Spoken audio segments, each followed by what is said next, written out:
Go. Welcome.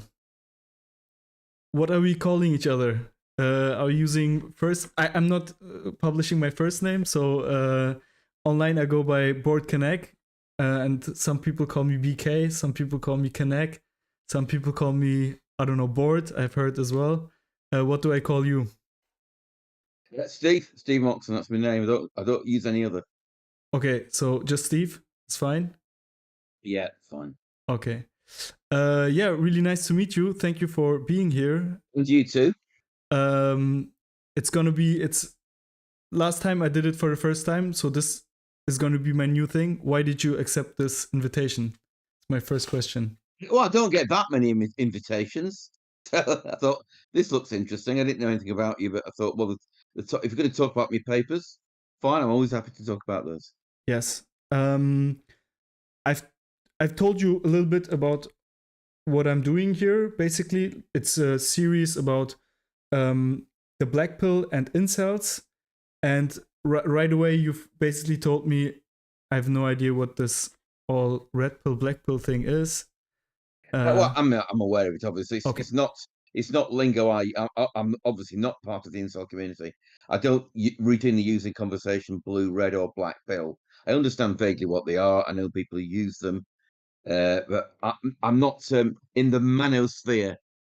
Technically myself, although some people reckon I'm sort of an MRA, but really I write science review papers as a resource for MRAs and others to use. Yeah, that would have been my next question. What do you do? So what's your official, like, if somebody asks me who is Steve Moxon, what should I answer? What does he do?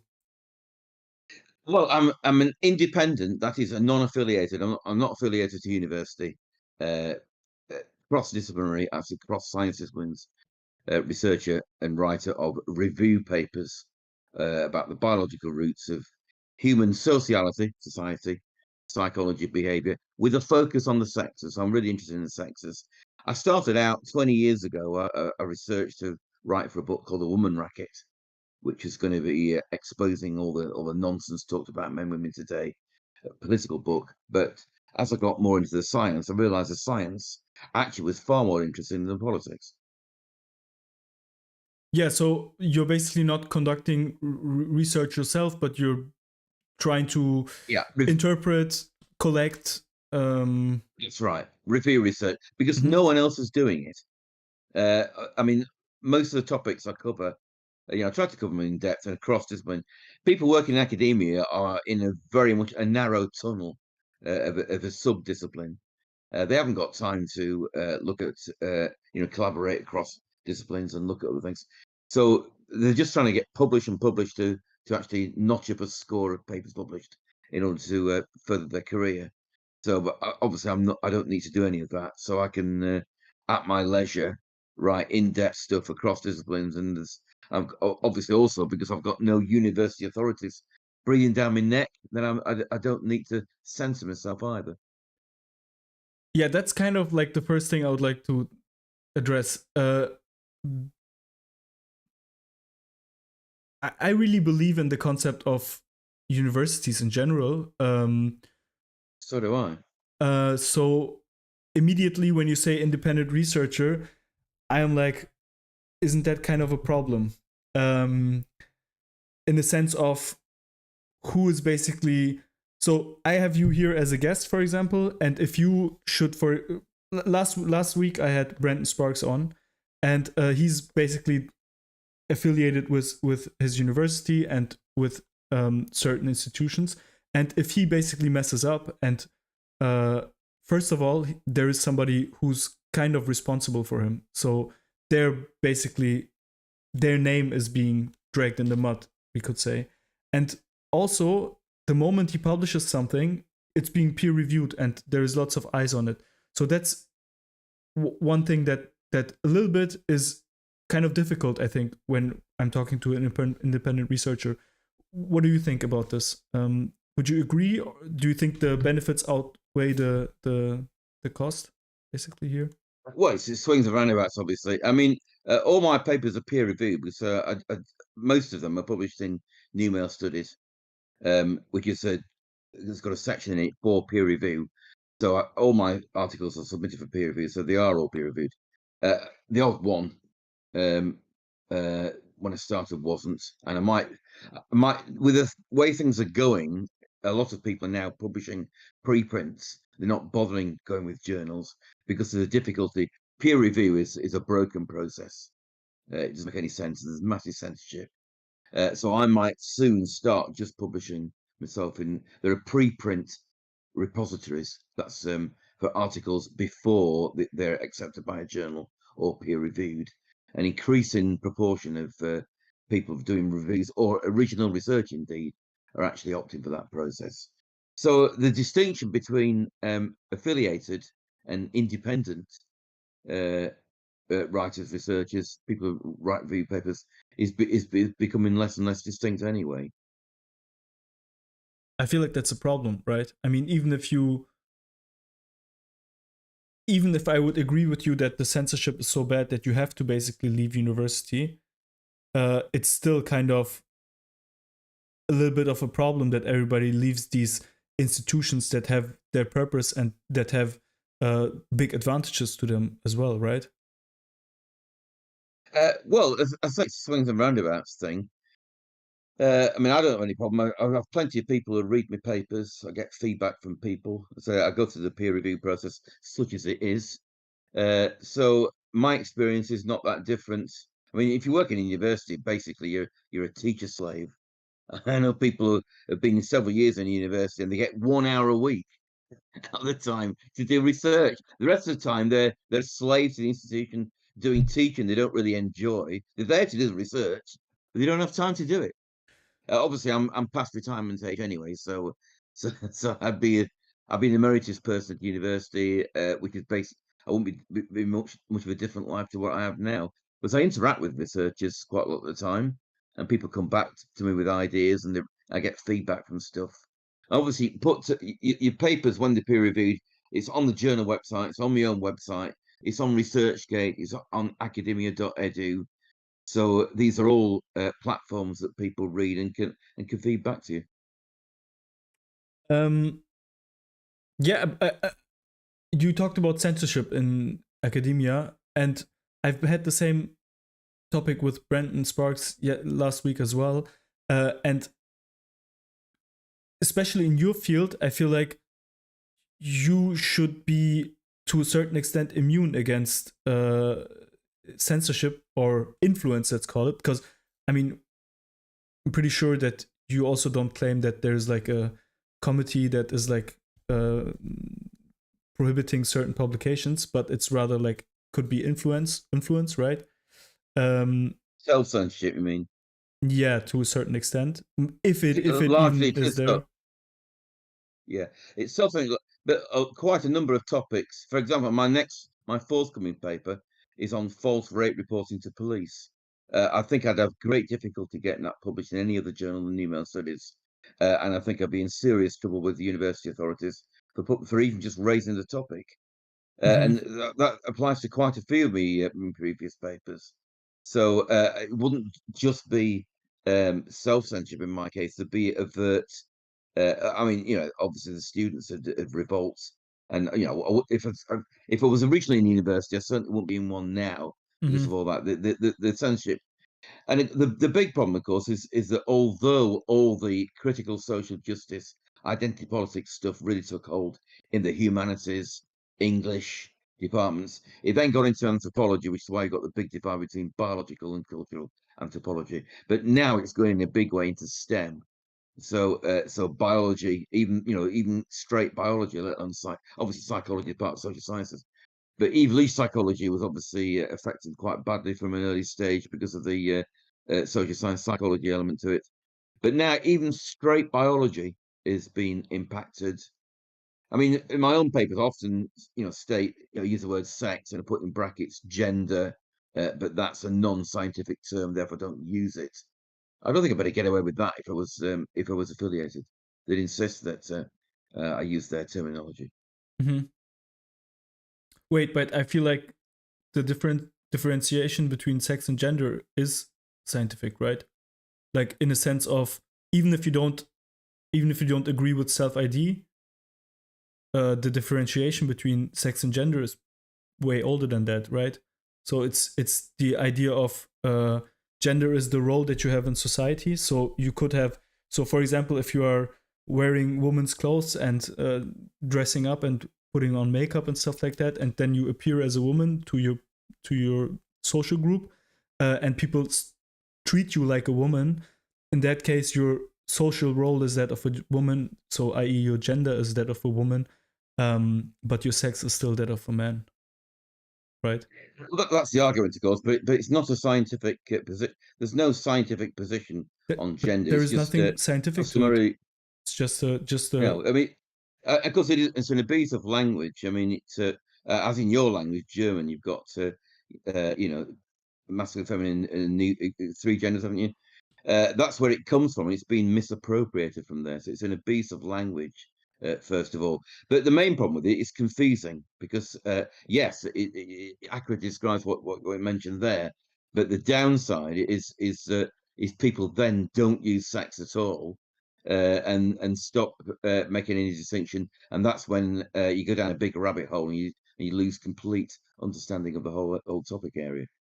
Yeah, I'm just saying that like uh the whole debate about trans people and gender and stuff like that, like there might be a discussion there, and there might be you might have disagreements with that, with people self-identifying, for example, as a woman or something like that, but that is completely distinct from the word gender, which is completely an accepted description of a social phenomenon, which is the I mean it's just something completely different, right? Wouldn't you agree? But if you're having a scientific discussion about these sort of things, then you talk about sexual orientation and identification, but you still use the word sex, and so No. that you have a much clearer discussion if you use sex, and maybe put in brackets, that some people use the term gender, but to be more precise, you can talk about sex, orientation, and identity. You don't need to use the term gender at all. Gender just confuses things, really. I mean, sure, I agree that you might not need the word gender at all in your paper, since you're just talking about sex. That would be, I always put in brackets saying explaining why I'm not using that term. yeah, I mean, it still is a biological term. Like sex still is a biological term. So there is nothing Well, wrong of with course, it's using. just Yeah. the gender isn't. That's where I put my point. I think gender is as well, but just you don't need gender if you're talking about the Yeah, yeah, in that case, in your that's the case, point. right? Yeah, Yeah, that's what I'm yeah, saying. yeah. You can be more precise in your terminology without using gender at all. Just using the term sex, orientation, sexual orientation, But that sexual depends. identity. You can talk about these things. That depends on Sorry. what you're talking about, right?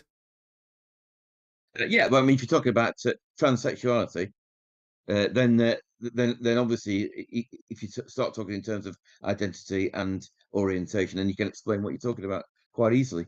Yeah, but or also about a very feminine or very masculine, like very feminine men or very masculine women who get by society sometimes assigned the gender male, right? Who basically society treats them as male, and so we could say their gender is male, right?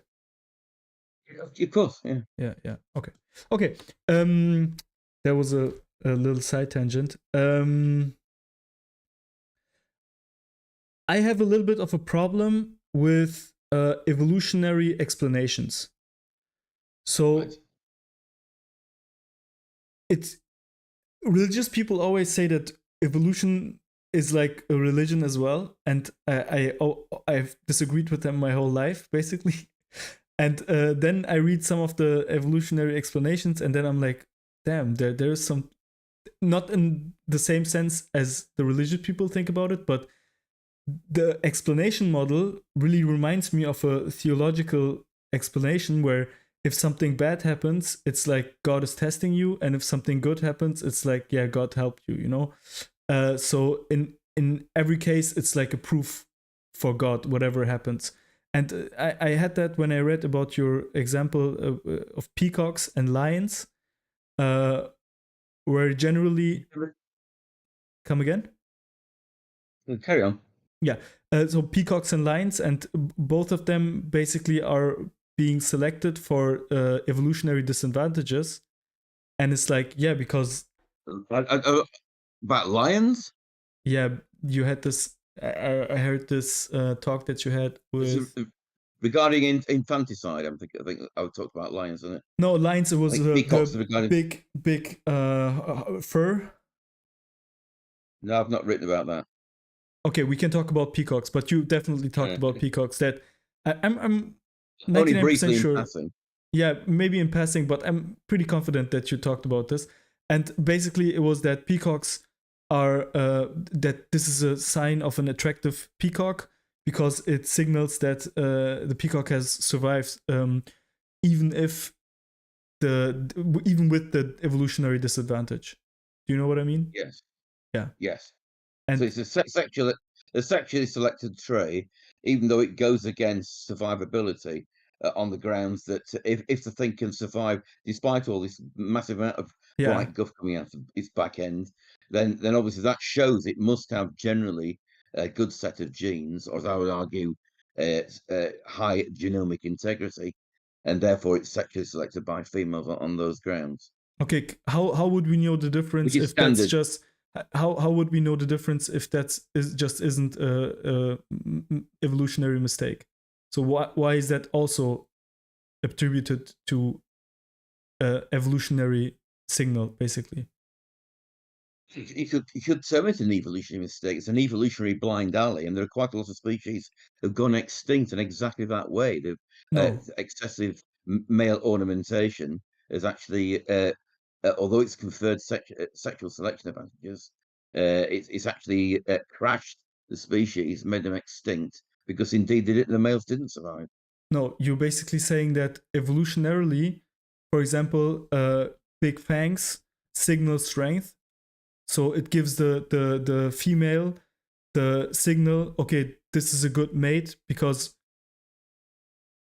there that's a evolutionarily that's a positive signal. But then we have something that is evolutionarily disadvantageous, and then you also say, yeah, that's also a positive signal. And not only you do that, I think that many evolutionary explanations work that way. This is standard biology. This is very deep seated, many decades old. There's nobody's actually demurs from this line at all. That Okay. sexual selection is distinct conceptually from natural selection, and that otherwise pointless adaptations can occur. Nobody's found any feasible role for the male peacock's tail feathers other than a device for sexual selection. It's got no other advantage at all. Nobody's even posited one. But how would we know the how would we like how would we know the difference if we have the theory that what makes the peacock attractive is what is also evolutionarily advantageous, right? That's the theory. And now we're going around looking in the world of peacocks, and then we have a few signals that are like, I don't know, I'm just randomly making shit up, but like, I don't know, big beak, something like that, and that's like, okay, evolutionarily advantageous, and then we're like, okay, check, that really fits with our theory. And then we have something that is evolutionarily disadvantageous, that is really attractive to peacock females, and then we're like, oh yeah, that's also fitting, because why aren't women then all over 5'2" guys? They were able to survive. What? But this is why you have the distinction between natural selection and sexual selection. Purely sexually selected traits, because there's no feasible uh, possible evolution advantage from them, then there must be traits there just for sexual selection. I mean, the classic case are all the birds of paradise, all their again lots of bright feathering coming out the back end, all these fancy dances and things. Again, nobody has ever come up with any possible evolutionary advantage of that, other than just that they In fact, it's what's called genic capture. In other words, the tray is it's an honest signal to display But the overall genetic condition. can't it just be that there is other factors that come into play other than evolutionary advantages?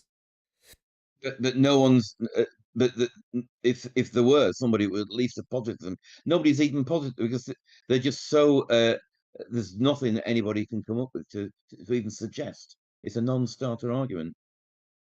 Wouldn't I mean the theory is females are attracted to signals of advantages, right? In fight, in survival, and stuff like that, right? That's the theory.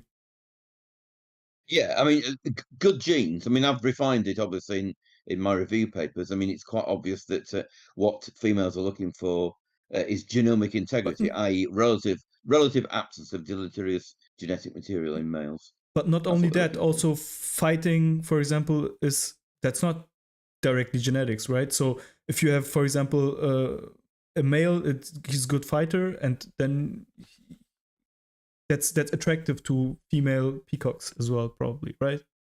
Well, of course it is, because it means that they can defeat the male. To have Yeah. good fighting ability, obviously, that again is genic capture. Your whole constitution has got to gel together really well in order for you to be a successful fighter. That is, that you can best other males. That's the whole name of the game. The whole So name of the game is outcompeting other males. okay, and then we look at the okay. So the theory is females are attracted to female peacocks are attracted to traits in peacocks that would suggest that they have an advantage, so that they're strong, for Yes. example. And then we look at the list of things that they're attracted to, and then we see, okay, large beaks. I'm just making it up. I don't know, something else, and then we all of a sudden we see that a big tail is also really attractive, but that's like actually a big disadvantage. And then we just make it up such that we say, okay, because it's a disadvantage, they're here. They have not been naturally, basically evolutionarily aborted. So that's again a positive. So we make a positive from a negative. Yeah, because as I say, there's people have looked into this in depth over many decades. But then our There is theory is never no, wrong. It's always right, but right? but but there's no other hypothesis that anybody's put forward because there's nothing else that's remotely feasible. But then our theory That's is why it never works. wrong. It's not disprovable. Every time we're going to find something that is against our theory, Yeah. you will just say, Science is yeah. not about proof. You don't disprove or prove things in science. You have a preponderance of evidence for the theory as against a null theory or as against one or more alternative hypotheses. That's what science is. You don't prove things, but when you get a sufficient likelihood, then you take that temporarily at least as the position, unless any contra evidence comes along. Yeah, And the it's an situation with the peacock's tail is that it's quite clearly a sexually selected trait. There's no other feasible hypothesis that anybody's even proffered, let alone looked into, because it's there's nothing else that's feasible. it's not a mathematical deductive a priori proof. I'm not expecting that. I'm well aware that empiric studies is never 100%. It's inductive. It's basically you have a list of X observations, and from these X observations you can deduct a rule. But in this case, there is no. There should be in every case there should be in science there should be statements that would lead to the affirmation of the thesis and statements that would lead to the what's the opposite of affirmation? Refutation. Sorry, come again? Refutation. Refutation. Yeah, there should be sentences that affirm the thesis and sentences that refute the thesis. So in this case, there is only statements that affirm the thesis.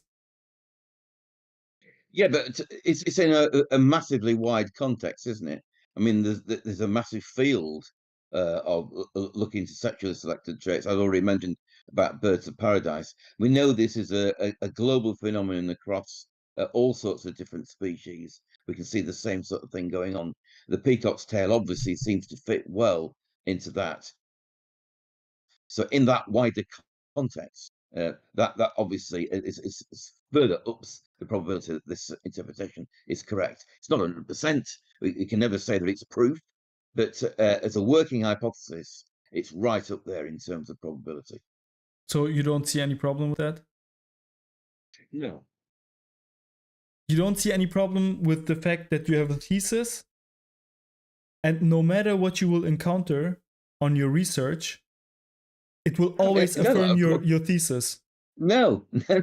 It will always If you affirm had your any, thesis. if you had any contra evidence, obviously then you have to look at it again. What would be an example of the counter evidence?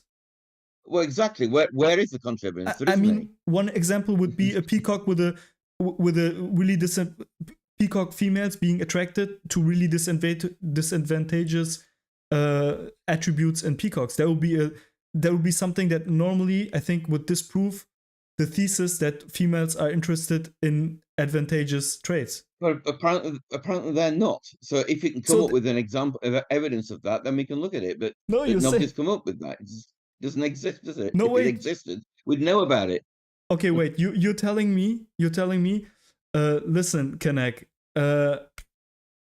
Female peacocks are only interested in traits that signal advantageous an advantageous situation versus other peacocks. That's what their attraction is based on. And then I tell you, yeah, but look, they are attracted to peacocks with a large tail.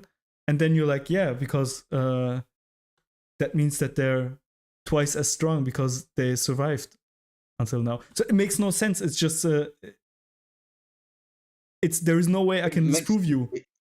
How can I disprove you? What would I have to see in peacocks, in peacock attraction, that would disprove your statement? Because every time I'm telling you something, a situation where female peacocks are interested in an advantageous trait, you say, yeah, that approves my theory. And then if I give you a disadvantage, then you say, yeah, that also approves my theory. We're talking about here the distinction between natural selection and sexual selection. That's precisely why there's that theoretical distinction between the two. You can have traits that obviously confer survivability, and conversely, you can have traits that obviously don't confer survivability, but are obviously sexually selected traits. It's a well-established theory. It applies across species at all different levels of phylogeny all across the world. It might be. I don't know. Obviously, I'm a layman's person. I have no idea, but I still am not satisfied with that explanation, to be honest. I mean, okay, we can move on. Then why don't you look in the research, look at the data about peacocks, and see if you can find any evidence that female peacocks don't go for either survivability or sexually selected traits. They obviously don't. Otherwise, that would have been found in the literature, and there'd be endless discussion about it. Can you make up an example? Can you make up a scenario, a situation that you would observe with peacocks where you would say, now this is an example, a counterexample to my thesis? If you can't even make it up. Well, obviously it could. If females were attracted to, say you could experimentally dock peacock tails and see how females reacted, and if a significant proportion of females actually preferred the male peacocks without all that guff coming out the back end, then you've got a puzzle, and you've got to look into it. No, then you would say, yeah they're into the smaller tail because it's an advantage from a surviving perspective. Yeah, but that will be evidence against the sexual selection hypothesis, wouldn't it? That's the point. Why? It's an advantageous trait from a surviving perspective, and they're attracted to it. That fits with your hypothesis, right? You run an experiment. You have a load of peacock. You have a load of peahens, a load of peacocks. Peacocks, half the male peacocks you amputate all their brightly coloured tails. The other half you leave them with the tails, and you see which peacocks the peahens prefer. If a significant proportion of the peahens prefer the peacocks who you doctored their tails, right, that will be evidence that there's something wrong with the sexual selection hypothesis, wouldn't it? People But don't do the experiment because I don't know if the experiment's been wait, done, what? but that's a scenario where you could test it, isn't it? Why? If they would go for the peacocks with the small tail, that would mean that they're attracted to signals of surviving advantages. No, it would mean that they're not attracted to the sexually selected trait, and that would then call into question the sexual selection hypothesis. So that's a scenario where it obviously could test the evidence. There's plenty of scenarios Wait, you what? can look. People don't investigate it because they know it's complete bollocks. It's obviously not going to work.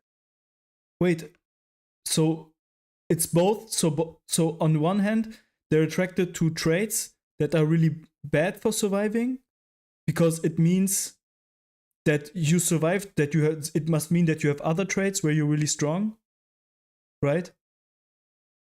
That's one. Just explain. You said that put forward a scenario where feasibly you could actually question the theory. I've just said you could run that experiment. Okay. Presumably, it must have been done. It'll be done with other species, some experiment, and that way, if you could get evidence against the sexual selection hypothesis, then you've got something to test and further investigate. The fact that that there's no evidence anywhere with any species that sexual selection hypothesis is false, that adds the sum total of the probability that we're on the right lines here. It's very unlikely that we're on the wrong lines here. That's it. It's not 100% proof, but that's a scenario. That's an experimental scenario that potentially will back up what you're saying. But people don't do it because they know the result anyway. Okay. All right. Let's move on. Yeah. Okay. I would like to talk about a concept that you have talked about, is the leash of biology. Would you like The leash, to? yes. Well, this is. I was invited in 2010 when it first started out. This is one of the very first papers in it for Politics and Society journal. I was on some online discussion group and it came up, and I looked into this, and this idea, very eminent, some of the most eminent evolutionary biologists, psychologists have talked about it. And E.O. Wilson, I think you quote in there, said that culture is on a leash. So everything is basically biological, but then there's this idea that we're both uh, uh, that we're the result of a combination of biology and culture. I've always disagreed strongly with that. I think everything is rooted in biology, and culture, far from being on a leash. The only reason we've got um, the facility to engage in cultural activity is that we've evolved to be able to do that is because culture functions to feedback, to fine tune, and reinforce the very biology that gave rise to it. So you never go off at an entirely novel tangent. You're always further refining. So, firstly, when you say biology, what is it that you mean? Like, do you mean evolutionary will to reproduce and survive, or what is it that you Yeah, exactly mean? the whole of biology. I would say there isn't any. It's an artificial distinction we as humans make between biology and culture. We don't understand that culture is just a facet of biology. It's nothing separate at all. So, if it's nothing separate, how would we know what is the leash and what is trying to run away?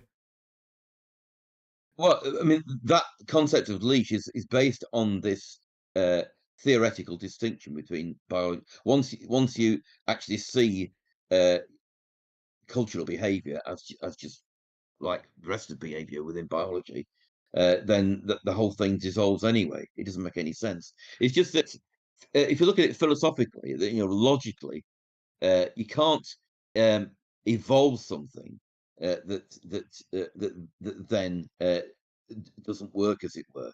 The only reason that we have evolved. Um, the facility to engage in culture. That's something that has evolved. There's a reason for anything to evolve and to come to fixation and be elaborated. And that's because it has to be a confer benefit. The only way it can confer benefit if it can feed back to the genome that produced it to fine tune and reinforce it. That's must be the basis of culture. Uh, and that's why, of course, if you look across culture, all the cultures in the world, there's obviously big superficial differences, but they're all superficial. All basically, we've got the same culture. We never go, no matter how extreme efforts are made in any culture, we always come back to the same basic cultures that we share with everybody else. I We mean, never go off at any significant novel tangent. when you say go away and then come back, isn't that like kind of a difference between? I mean, it seems like there's culture, there is nature and culture. Like also philosophically, we can talk about nature and culture. But now you say, okay, there is actually it's all the same, right? Yeah, it's just you're conditioned to have this understanding that culture is separate from biology. I'm saying that's just a bunch of philosophers a few years ago came up with that. But what's It's the not going something that. away and coming back then? So there is nothing to go away or come back. What do you mean Well, when you say that? this is what E.L. Wilson was talking about by the leash, No, but I mean, I'm asking you, like, because you are saying that there's a sort of a reinforcement, like a little bit like machine learning, where you make mistakes and then you correct it, and the mistakes are basically part of what makes the whole thing stronger. Is that, do I understand you correctly when you say reinforcement? Like, is it in a sense yeah, of reinforcement learning? yeah. Well, it's just bolstering you know the genome that we have and fine tuning it. So how can I else put it? We all know culture societies which have taken uh, quite extreme experiments. They've all collapsed. They've all reverted back to, or they never effected a But significant you change keep saying in reverted. discovery in the first place. Sorry that I'm interrupting, but I feel like it's an important distinction. You keep saying reverted. Like, if isn't every excursion they've made, isn't that not even an excursion if biology and culture are the same? Like, where are they going if it's all the same? If it's all one mass, they're not going anywhere, right? They're not going anywhere in the medium and long term. No, in the short term, obviously. In Obviously, any term. if you look at individuals, we're all. I mean, me certainly. uh, as individuals, we've always got sort of various defects with us, and we do odd things in behavior because of that. And there are consequences of that, and that doesn't actually survive down the evolutionary chain for very long. We all revert to types, unfortunate expression, but that's one way you could describe it. Um, we don't do anything significantly novel, which goes against basically what we're about biologically. Okay, so we basically never go out of our biological way. So there is no there is also no going away, no reinforcement, right? There is no mistakes. It's As all you- biology determining what we do, and there is no culture Well, basically. mistakes happen all the time. Obviously, mutations happen every time cells divide. There's a good chance that there's one or more mutations happen, despite all the brilliant uh, evolved technology within the cell, etc., to try and make sure that doesn't happen. It does happen. I mean, for example, about 1% of individuals turn out to be homosexual because of epimarks, which certain epimark which should be extinguished between the generations isn't. So in a small proportion of people, you get this developmental error, and you end up with a different sexual orientation to what otherwise you would have. But that doesn't mean that you then accumulate a massive number of people go off and all become homosexuals. You don't. The rate of homosexuality never increases much beyond the 1%. It's just a recurring error, but the systems always ensure that you come back to type generally. Can you maybe give an example of? I mean, I'm still having a little bit difficulties understanding the concept. But can you maybe give an example of something going and then coming back to biology, and basically that being a reinforcement of the biology itself? Well, you could argue contemporary feminism is pretty well at death's door. It's not going to last much longer. Uh, Partly because the extreme feminists who don't want anything to do with guys obviously don't reproduce, so they go to a reproductive oblivion anyway. But the whole philosophy is not going anywhere because people have come to realise, including feminists themselves, that it's complete bunkum. It doesn't reflect reality. The idea that you have it all, you can't. You have to make choices. Uh, People generally now have realised that this is nonsense. And This is something that's happening in culture in real time over the last few years, and it's going absolutely nowhere but to revert to status quo ante. why isn't feminism part of biology? Why isn't that biologically determined? Why is that an excursion? What it is, of course, it very much is. Right? We all have we all have uh, antipathy towards males. One of the basics, the root of sociology generally, is to restrict generally male sexual access. And feminism is just a peacock's tail, if you like, extension of that on those lines. It's not going to survive very long. So Peacock's tail did survive it's very only long.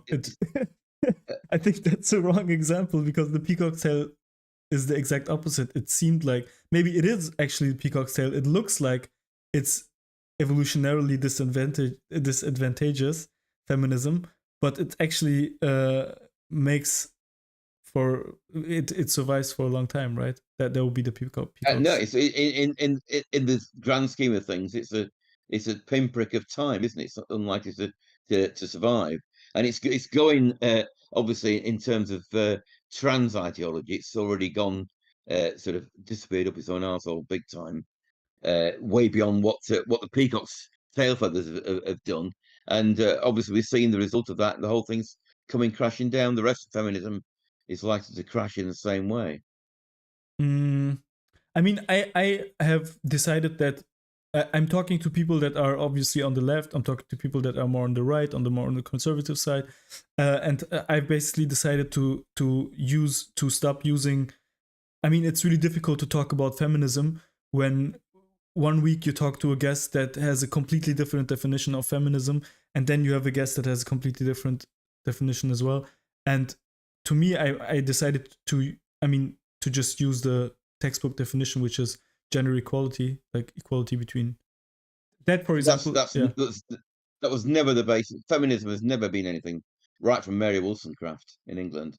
Feminism has never been anything to do with equality. It's always been about further pushing female advantage at the expense of male. It's always been about despising males. All of it.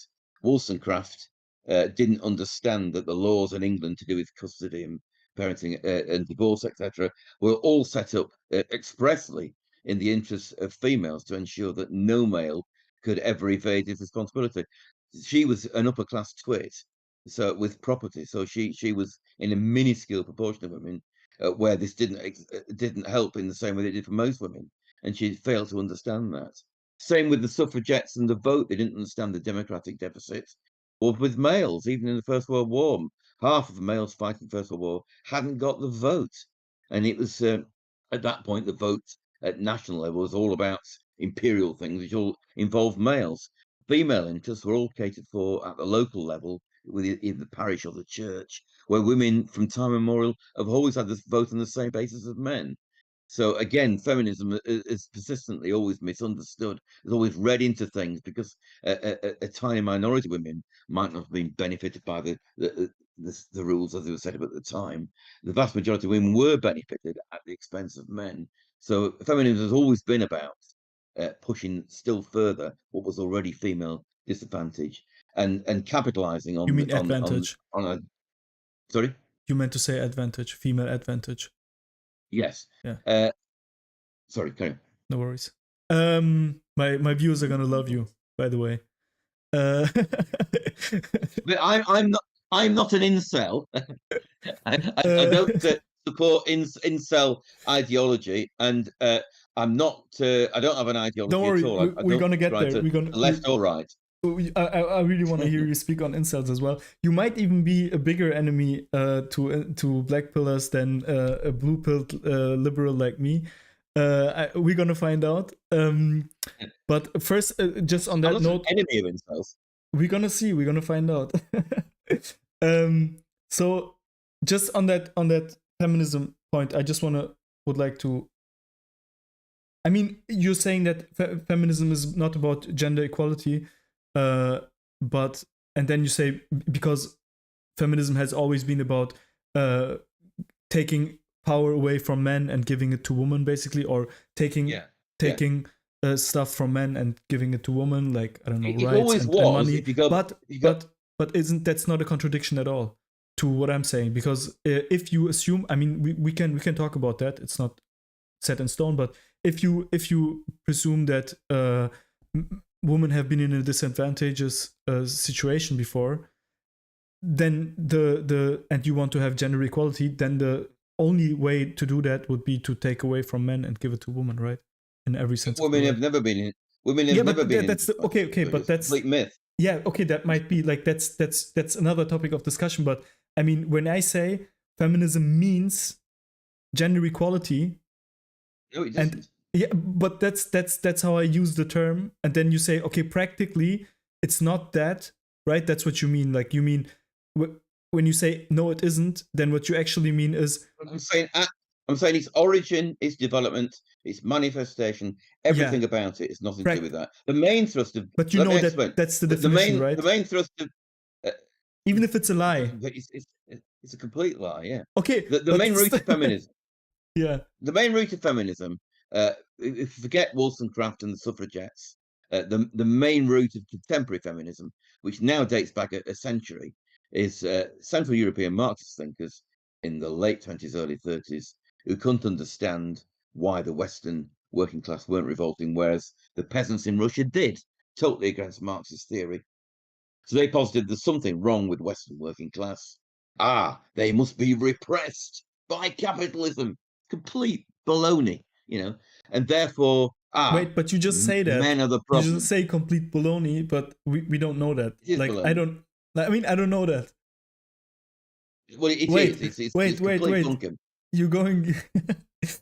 What I'm just trying to say is that no matter what the facts of the matter are, I'm using the textbook definition, and in some situations that might be a positive thing for feminism. But for example, if you call yourself a men's rights activist, you should also be in favor of to a certain. I mean, you are right now in the opinion that men are in a disadvantageous position, right?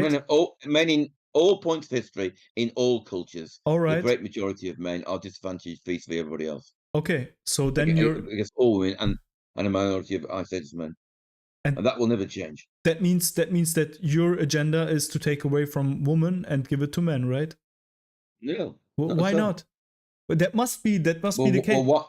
If there is a power inequality, and that power inequality is to the disadvantage of men and to the advantage of women, in order to revert that, you have to take from women and give it to men. Completely false. Completely false. How is that false? Because there is no power interaction of any kind between the sexes. Each sex is self-contained. Child custody. There's no marriage court. But there's no power. That's your examples. Sorry. Yeah.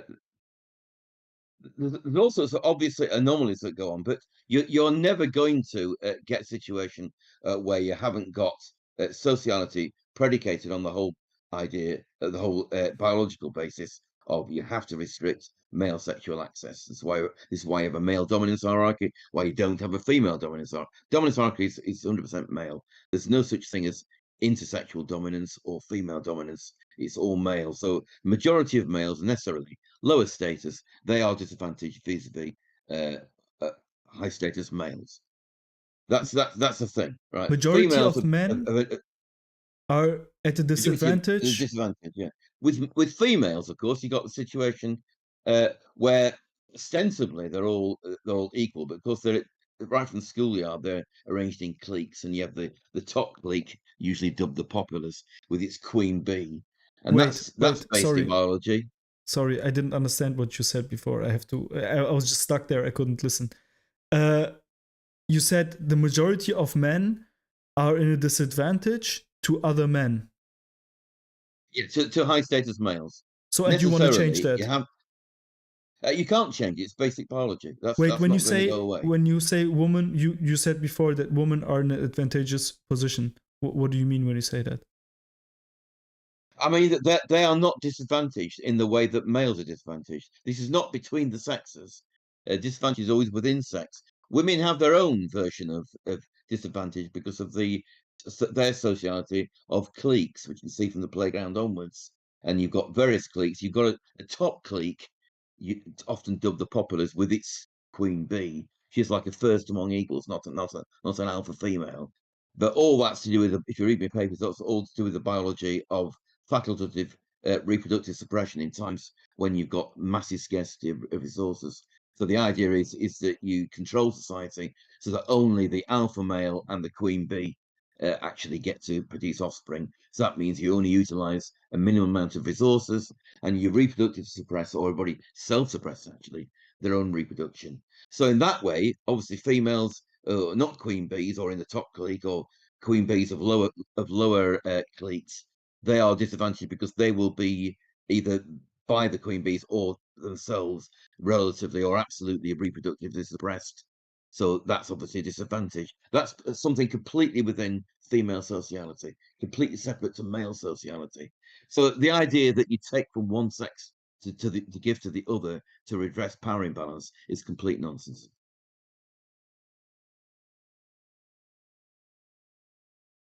Silence. Yeah, because I'm completely shocked. You've not read my papers. I heard you say that before. I mean, I heard you say that before. I've read your one paper, but it's really also difficult to read. It's a hard read, to be honest. Yes, if you are struggling, obviously with English not as a first language, Yeah, a lot of English people say my stuff's hard to read. yeah. My I mean, defense I of that read is, I read many I have papers to, on the topic. Sorry. I have to, I have to write quite tightly, otherwise you way over exceed the word limit, and you can't get the thing published. So it has to be quite condensed in writing. That's why it's a hard read. Also, it's to do with precision. If you write in shorter sentences, and you actually lose focus in meaning, and you actually have difficulty communicating the meaning as I well. So have there's two I things have going on. I now realize that it's not even the papers. Like, I had difficulties understanding what you're saying when I was reading the papers, but now, even talking to you, I have difficulties understanding how you see the world, because you're basically saying there is no possibility. Like, men's rights activists say that the men are at a disadvantage vis-a-vis women. Feminists say the complete opposite. And you are basically saying they're not even in a competition with each other. But then they would say, like, both of them, like both feminists and MRAs would say, what about men doing all the shitty jobs?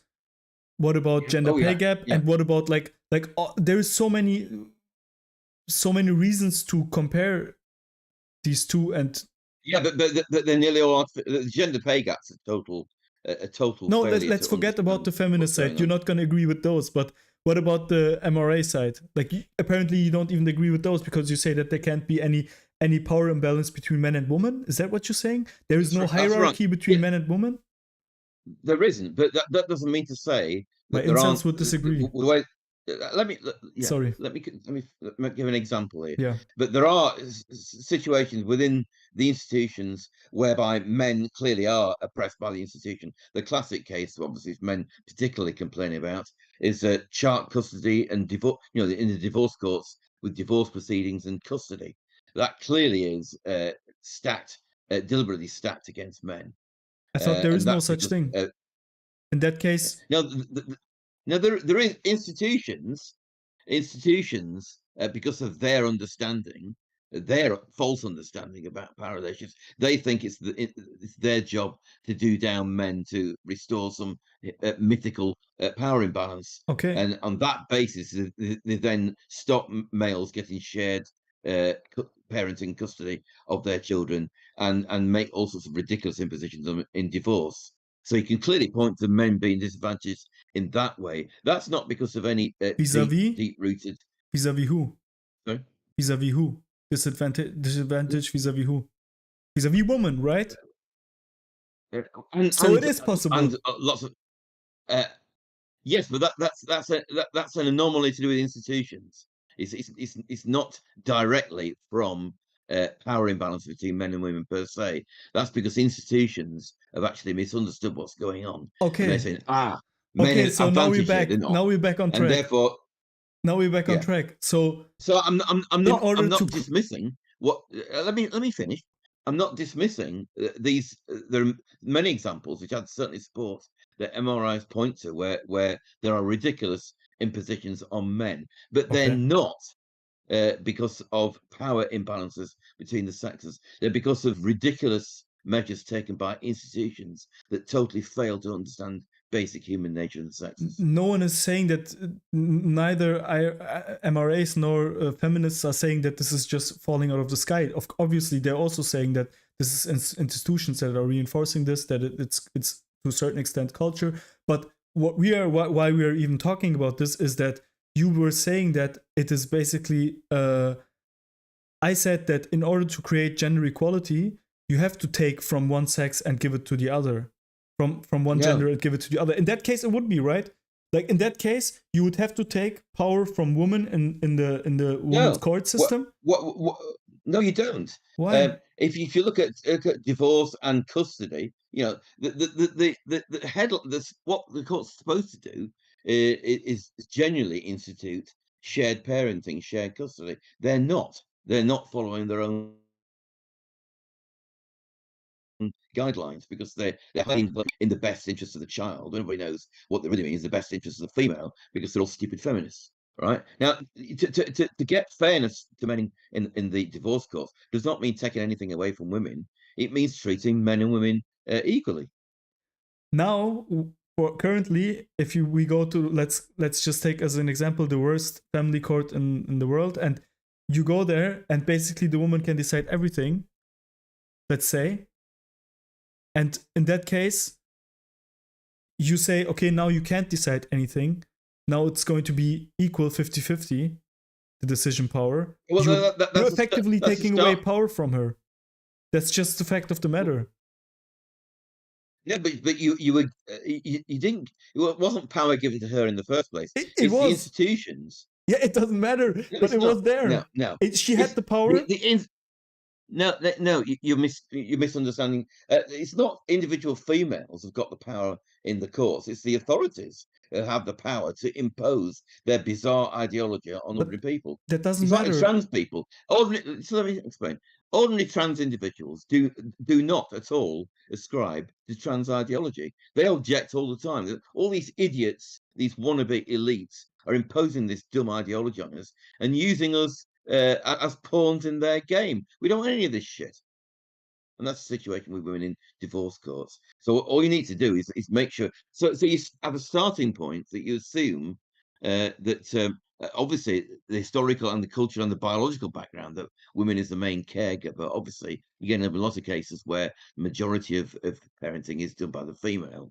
But you can start off with a presumption of 50-50 and then adjust it according to the circumstances. And likewise, in terms of all the reparations to either party after a dissolution of a marriage. And again, you don't start with anything a priori other than a 50-50 split. Then you look at, well, actually, the guy's actually worked all his life and supported this woman. She hasn't to do anything. Therefore, why give women 50-50? You can look at those individual arguments according to the case in point. But that's nothing to do with taking power from one sex and giving it to. It's just stopping the authorities imposing ridiculous extreme ideology and using ordinary people as their pawns. That's the beautiful thing about these conversations, that we don't have to agree on No, I'm also debating people on certain topics, and there basically you can't move on because it is important that you basically convince the other person of every point that you have. That's the whole purpose of the debate. You can't do that, can you? Yeah. Can't do that. Yeah, but here I don't have to, and I'm really glad that I don't have to. Um, yeah, let's get into human mating. Yes, very interesting topic. Yes. So maybe you can just give a quick summary of how you see. Cheers. Of how does it work from your perspective? Right, I've got to get my head around it. Yeah. I've reread the paper recently to make sure I know what I'm talking about here. Right.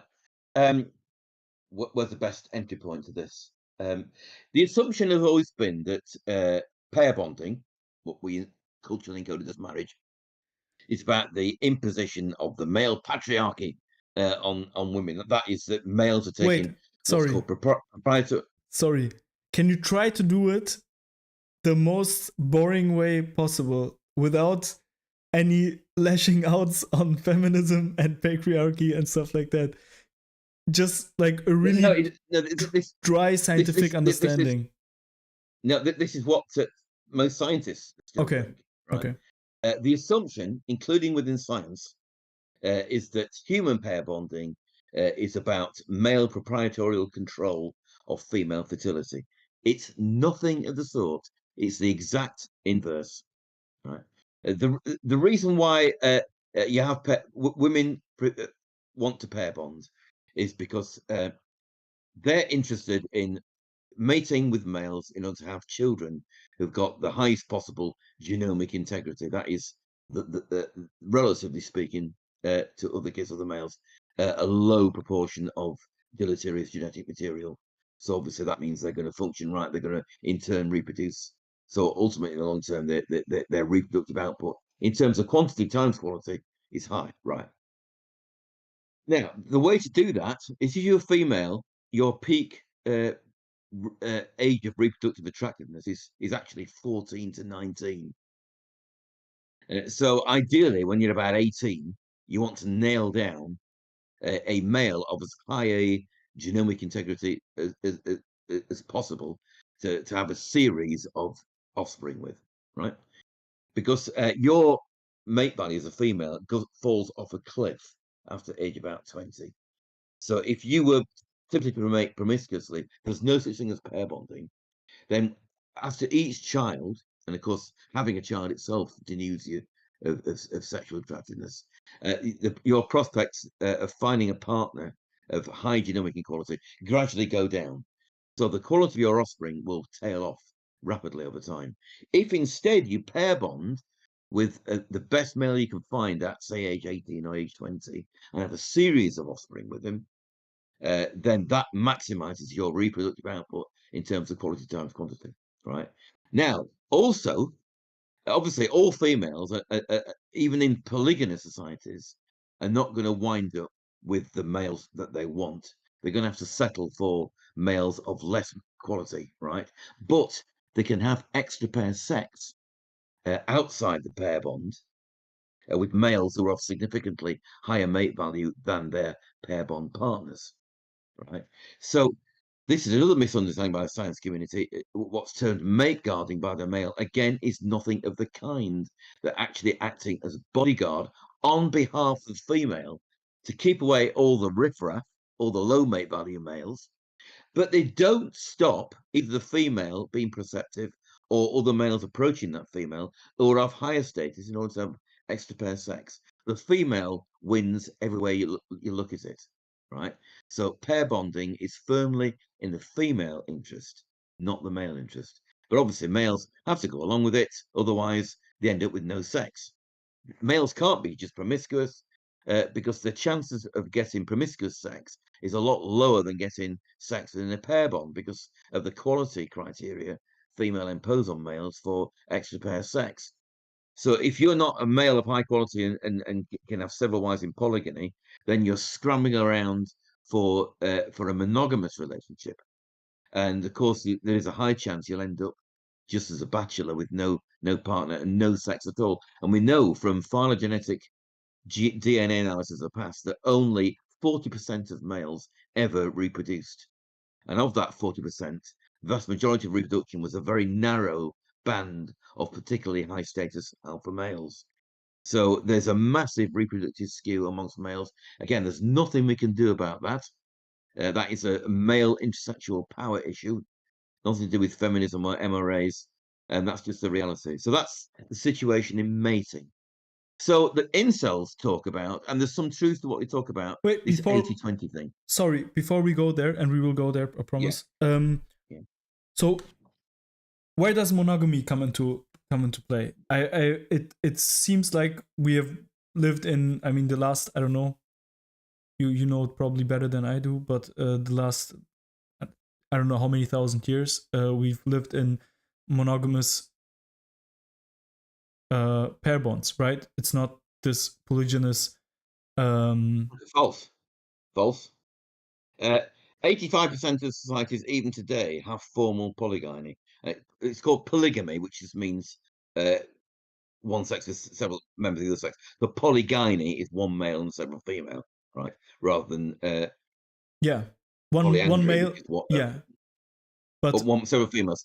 So all societies are either formally polygynous or they're clandestine. Richard Dawkins termed it clandestine polygyny.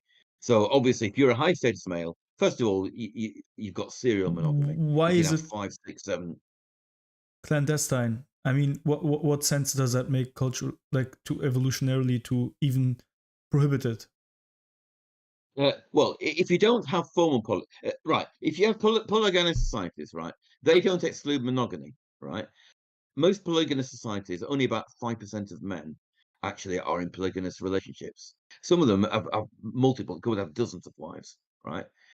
Most other men are scrambling around and they have monogamous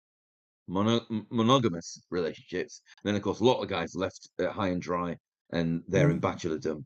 Right? Most people. I'm sorry, that's in, yeah. Let me finish. That's in formal polygynous societies. In societies that do not have formal polygamy, there's still polygamy because the high status guys, first of all, they have serial monogamy. So they monopolize a series of young females, right? They also have mistresses, they have affairs, they have multiple extra sex, one night stands, they might see prostitutes, all sorts of things. Of course, with contraception, the reproductive outcome that is disguised, obviously, but it's basically the same thing. So all human societies are essentially polygynous, but that does not exclude monogyny.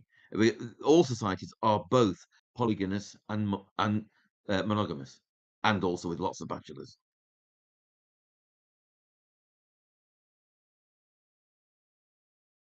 Stumped him. It doesn't make any sense to me, because why would we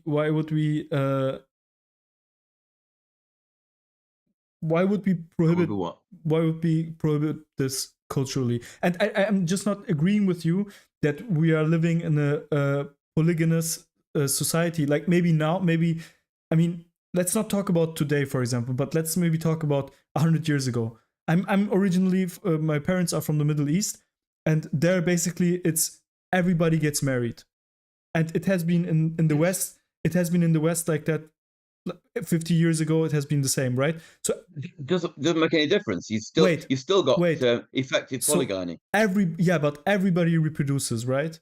So there are basically almost no losers.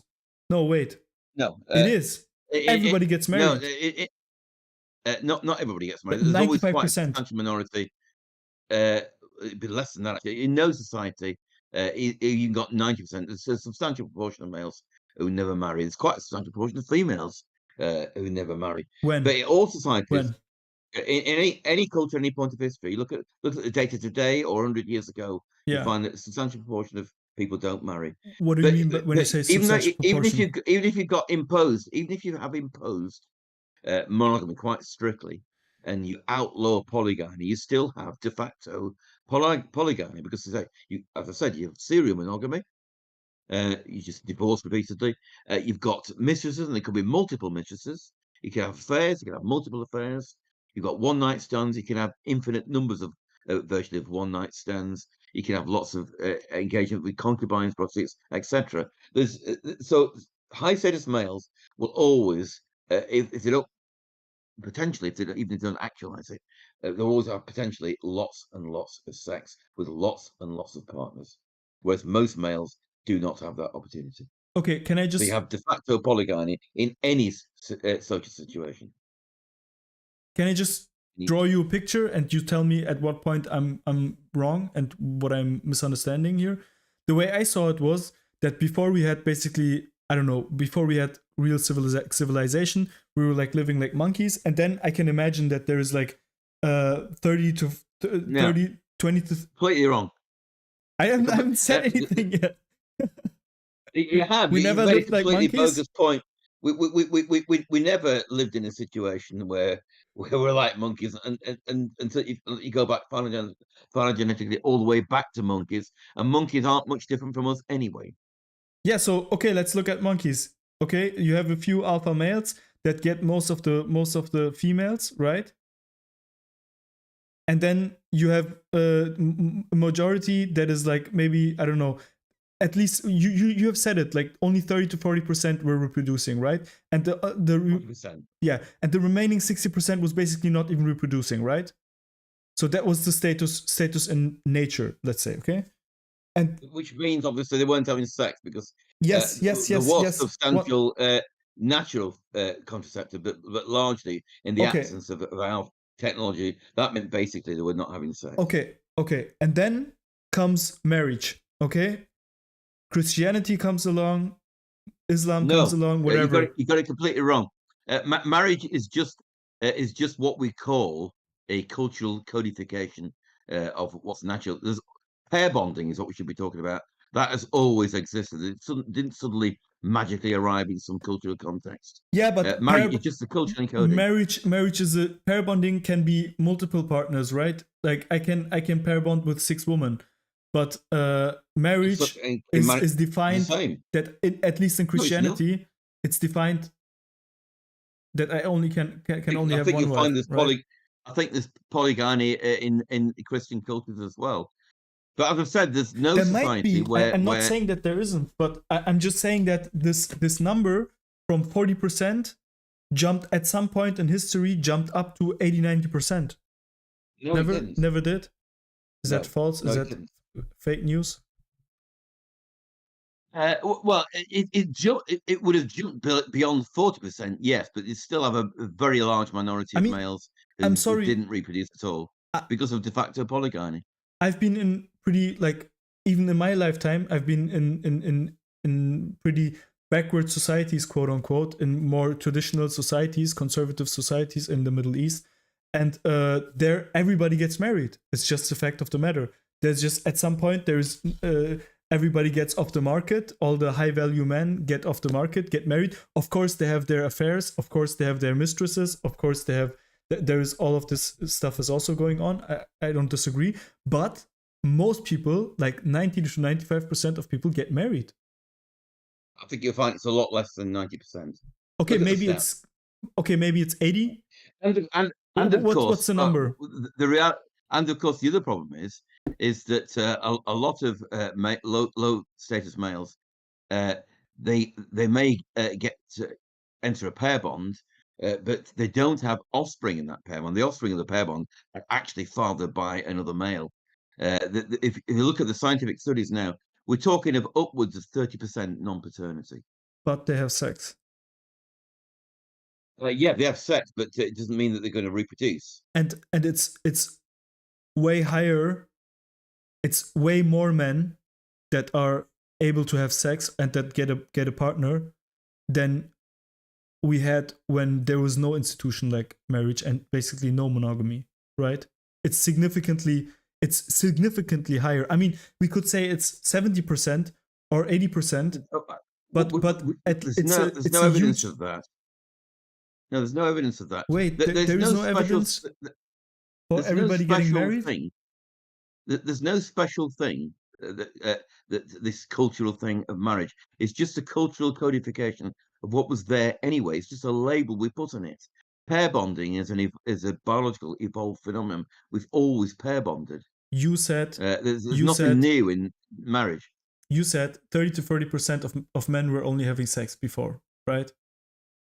40% of men over the deep evolution of the phylogenetic history Yes. of the human Yes. species never reproduced. Yes. So when we used to live like monkeys, that was the case, right? That was how it was. We didn't live like monkeys. We lived like human beings. We've Do you know not what I changed mean? in that You know time. what I mean, right? You know what I No, mean. no, Before we had no, before we had marriage, before we had civilization, before we had no, monogamy. this civilization is just a term.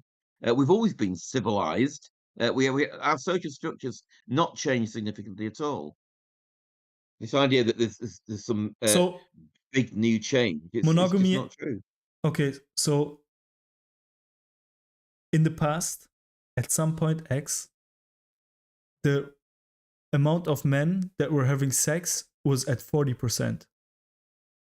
And I, with That's my that's own different. eyes, have seen societies, and I'm pretty sure everybody watching can agree with me, that at some point in the not so distant past, 80 to 90% of men had sex. Now you're backtracking. Now you're backtracking. Now you've How already am I come down backtracking? to halfway. Well, I you're can't saying come it's down. 95%. You're Okay, now okay, down to no, it's all 89. right. I asked you many times. I said, okay, maybe it's 80% or 90%. You can tell me the number, but it's still double. Like, how is it from 40% to 8? Let's say 80. I'm even okay with 80. How Yeah, is it? okay. How I does mean, it make sense? Let me ask my question, please, because I had to take such a detour just to ask this simple question. How is it that evolutionarily it would make way more sense the way you described it? Why did we jump from 40% of males having sex to 80% of males having sex? uh, well, first of all, if you look at data today, I think you'll find that about 30% of guys Not under today. 40, I think you find it is. Yeah, It's still today, it's still yes, yeah, I very agree, but I'm high. not asking you about today. I'm asking you about 50 to 100 years ago. Now we're But getting it's not basically it, back. but, Now we get basically but it's going not back that to the. different, is it? I It's not think that it is. different, is it? I mean, if it changes by plus or minus 10% or plus or minus 20%, it's not affecting that. You're always going to get fluctuations for all sorts of I combined feel like you don't reasons want in to things. answer my The question. basic. No, I'm not answering it. No, you're not. We don't want to answer my question. You agreed with me that in the past, at some point X, the reproduction rate, the men having sex rate was at 40%. And then you agreed with me that in the not so distant past, the men having sex rate was at 80% at least. First of all, the 40% is over the whole period of phylogenetic history of the human race. It's obviously going to be varied at different points in Yeah, time. it's an There's average. no reason why it's going to be settled it's going to go up and down for a combination of all sorts of reasons. The True. basic truth is that there is a restriction of supply of sex, if you want to put it that way, that males experience. Uh, there's a substantial proportion of females don't have sex, but Okay, that's now I'm because sure that you don't want to uh, answer my question. they're very low in fertility. Why is it in the fluctuation? Why does it go up and why does it go down? I mean, we know why it goes down, right? You've given us the explanation on why it goes down. It goes down because that's it was in your paper as well, I think, is that you have the large gamete that is basically only happening like you can only impregnate a woman once every 9 months, and so it makes sense that the it makes sense that she looks for her best reproduction strategy is to find the highest value man to reproduce, right? And for a man, The reason for that is because there's a total different function according to sex. The fundamental problem in all biological systems is accumulated gene replication error, i.e., mutation, right? yes, So you need a mechanism to deal with it. Now, obviously, because females are already restricted in their reproductive capacity through which gestate and lactate, etc. You effectively have to quarantine the mechanism of doing that on the Yes. male side of the lineage. Thank you. Right. Yeah, that's So what that's I why meant. we have a completely different function of male and female. Yes, But yes. what the So point you're missing then is it's that way better if we have the 30% of males that are only impregnating women, right? That's from an evolutionary standpoint, that's way better, right? well, you got a gradation in different terms, aren't you? It's not just uh, you can have males that are having sex, but they're having much less of it and with much lower fertility females. So you've got for all sorts of combined reasons, you've got a gradient from the high mate value males down to the low mate value males. So even if you haven't got a huge proportion of males not having sex at all, you've still got a very steep gradient. But the point you're missing is going back to what I said earlier. You have got in all cultures, including our own, in all points in history, uh, talking as clandestine polygyny. So you have got this situation where it seems that you've apportioned male sexual access much more equally than actually it is, because not least because an awful lot of men are actually rearing children that aren't their own. They've actually been impregnated by an extra pair sex partner to their pair bond partner, and he doesn't know about it. The estimate now on data we've got around the world is that that's upwards of 30%, which is colossal. In Okay, medical schools, it's routinely taught it's 15%. But it's now thought that's only half of what it is. And that makes a massive, then I'm massive just gonna difference. then I'm just gonna reformulate my question. Why did we make it clandestine? Why what was before done openly?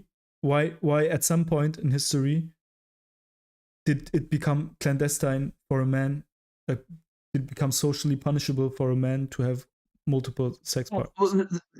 there are always minor cultural variations. As I say, today in the world today, 85% of cultures practice formal polygyny. The ones that don't practice formal polygyny practice informal polygyny anyway. So the difference is not really here nor there. In fact, you could argue that because of the concentration of so much wealth in a narrow band of males in Western culture, that's a sort of a super signal to females of worth, and these males are actually well, they're not Genghis Khans, but there's a slice at the top slice of society now seems to have commandeer much more of the sexual access than a concomitant slice of the top of male society did in past societies. I mean, it was more narrow. There was just a few males at the top previously. We've got a fatter band now, but it's still apex males who are commandeering most of the action, as it were. So, I mean, it makes sense if you've got.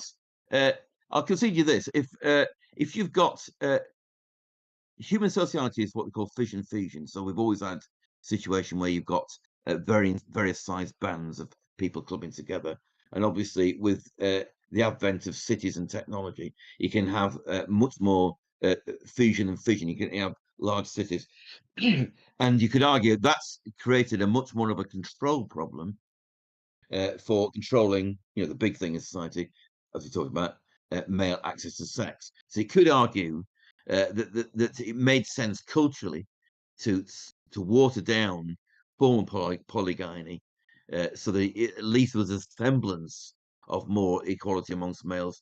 So you were to some extent placating the hordes, as it were, from revolting and overthrowing the elite. So there could be some obviously it does grow out of biology, but you could argue that has succeeded to an extent in, as you're talking about, uh, increasing the number of monogynous relationships compared to what there might have been in the past. But the impact of that, because of all this clandestine, or the various ways you got clandestine polygyny, is not as great as that would seem. I would like to make a evolutionary hypothesis. Since they're so great, they can never fail. It's I thought maybe I do one myself. Um, couldn't it be that the evolutionary reinforcement learning at some point understands that it might be better from a genetic perspective to have this 30% of males that impregnate all of the females? That might be good from a genetic perspective, but since also we know that genetics, as far as I understand it, are also being modified from what we do in your behavior, and so what I'm doing is modifying my genes, and okay, maybe No, that's not true. it's not. Let's say it's not true, but still, for your offspring, what you want is survival, basically, because that's the most important thing. No, no. Survival is only instrumental to reproduction. What you need is reproductive efficiency. That is number times quality, and that to head down through the generations, not just F1, but F2, F3 into the future. That's what's crucial. That's the basic problem in society, Wait, but a man in and biology. a man and a woman both want to reproduce and want to have children, not for humanity's sake, but for their own genes' sake, right? Isn't that our understanding? Uh, it used to be with a selfish gene perspective, but now Mm-hmm. the whole group selection debate has collapsed. We now So know that you what have to is it look now? on a group. Well, the group selection debate is all dissolved. We now recognise that you have to look from a group level. This whole thing to do with dominance hierarchy and female cliques and controlling male sexual access, it doesn't make sense in individual terms. It makes sense in group terms. It's the whole local reproducing group that is the issue. So that the issue is, how do you make sure that your local group survives? What do you mean when you Uh, say local group? Can you? Whatever the geographically, politically, whatever constrained What group size are we of talking? effective. Well, it can vary, can't it? It can be a small band. It can be quite a huge group. It's going to vary. There's also different circumstances. It's going to vary.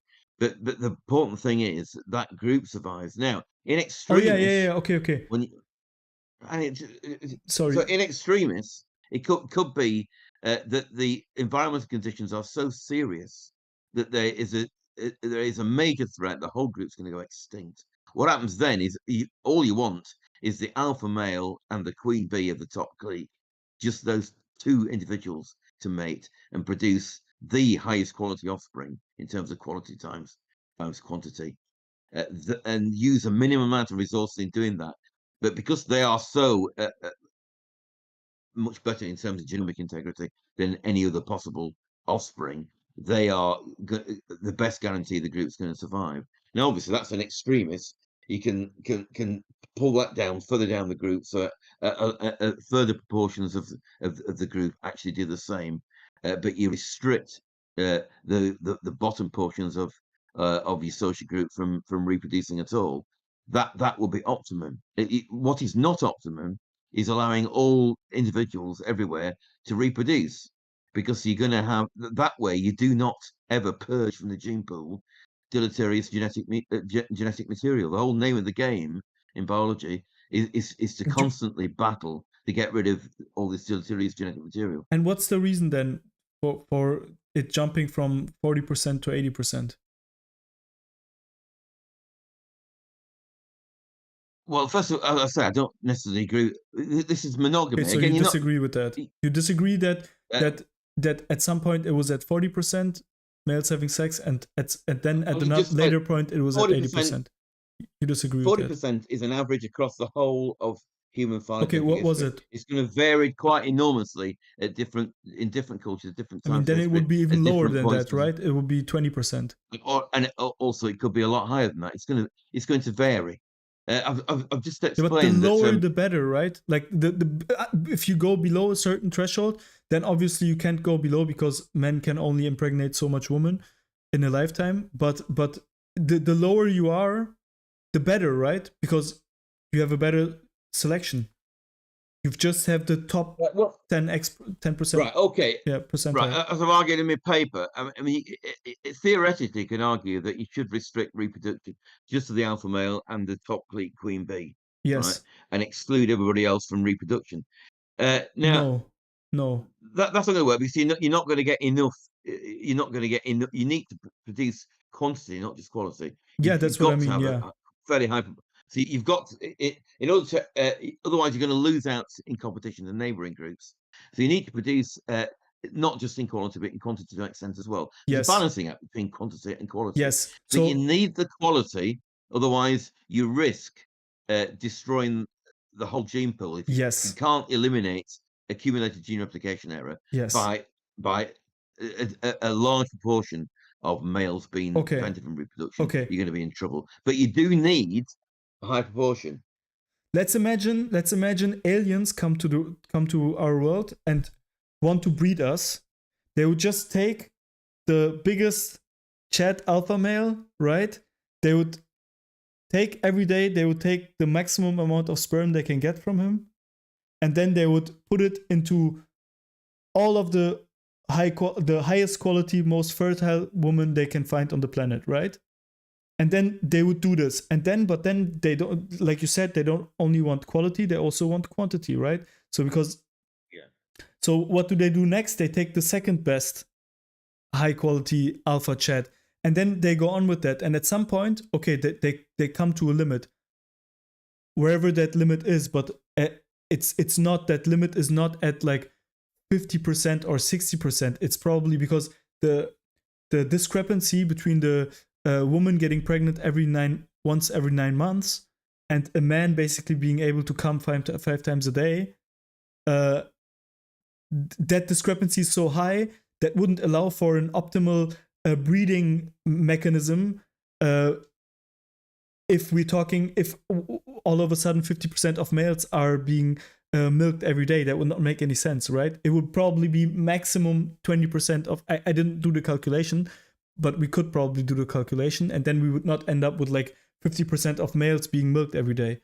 It would probably be 10% or 20%, and you would be able to satisfy to impregnate all of the women on the planet, right?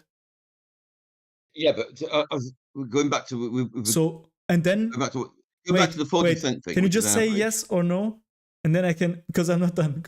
Yeah, you agree, right?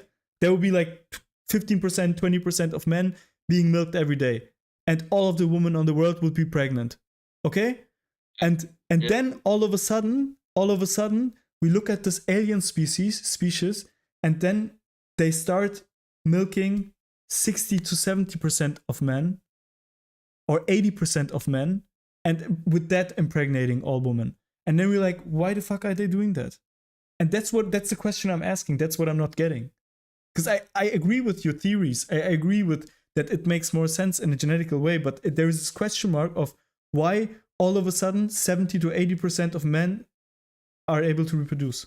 Sorry, I went on a tangent, but I think you got my... As I said, your calculations out because keep repeating, you're not taking into account clandestine polygyny, and that skews male reproduction much more than you imagine by the if you want to call it liberalisation, where more men are mating monogynously, because it's the actual reproductive output in terms of quality time quantity time times quality is not what you'd imagine from the headline stat of that. It's skewed. The factor which I should have mentioned, which actually does feature in here, of course, is that the other consideration is that you have got neighbouring groups.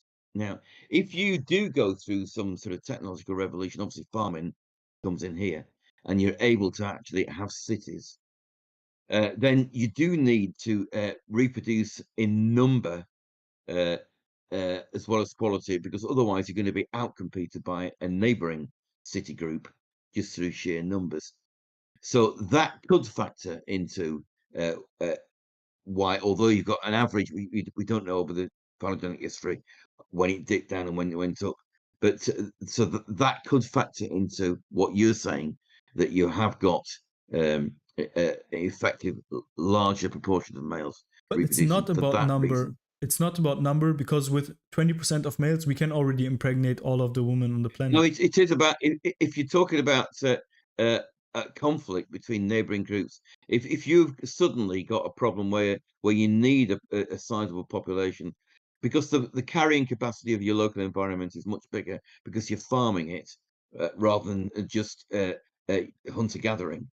If you're farming it, and your effective population levels increase, but your neighbouring groups have got the same benefit. So if you're not reproducing in sufficient number, never mind the quality, you're going to lose out in medial rates, and your group's going to go extinct. But increasing the amount of men that have sex is not increasing the amount of pregnant women. It is, because the problem being, I've discussed this in one of my papers. The problem is that there's a limit to the efficiency of reproducing when you have a tightly restricted number of men and women, because obviously it means a lot longer time period between women getting pregnant. It's just, there's going to be some efficiency consideration whereby this is why you've got a wider number, larger number of polygynous males rather than just the one or two alphas, and why you actually draw it down into a wider echelon of the male population. Overall, it's more efficient to do that.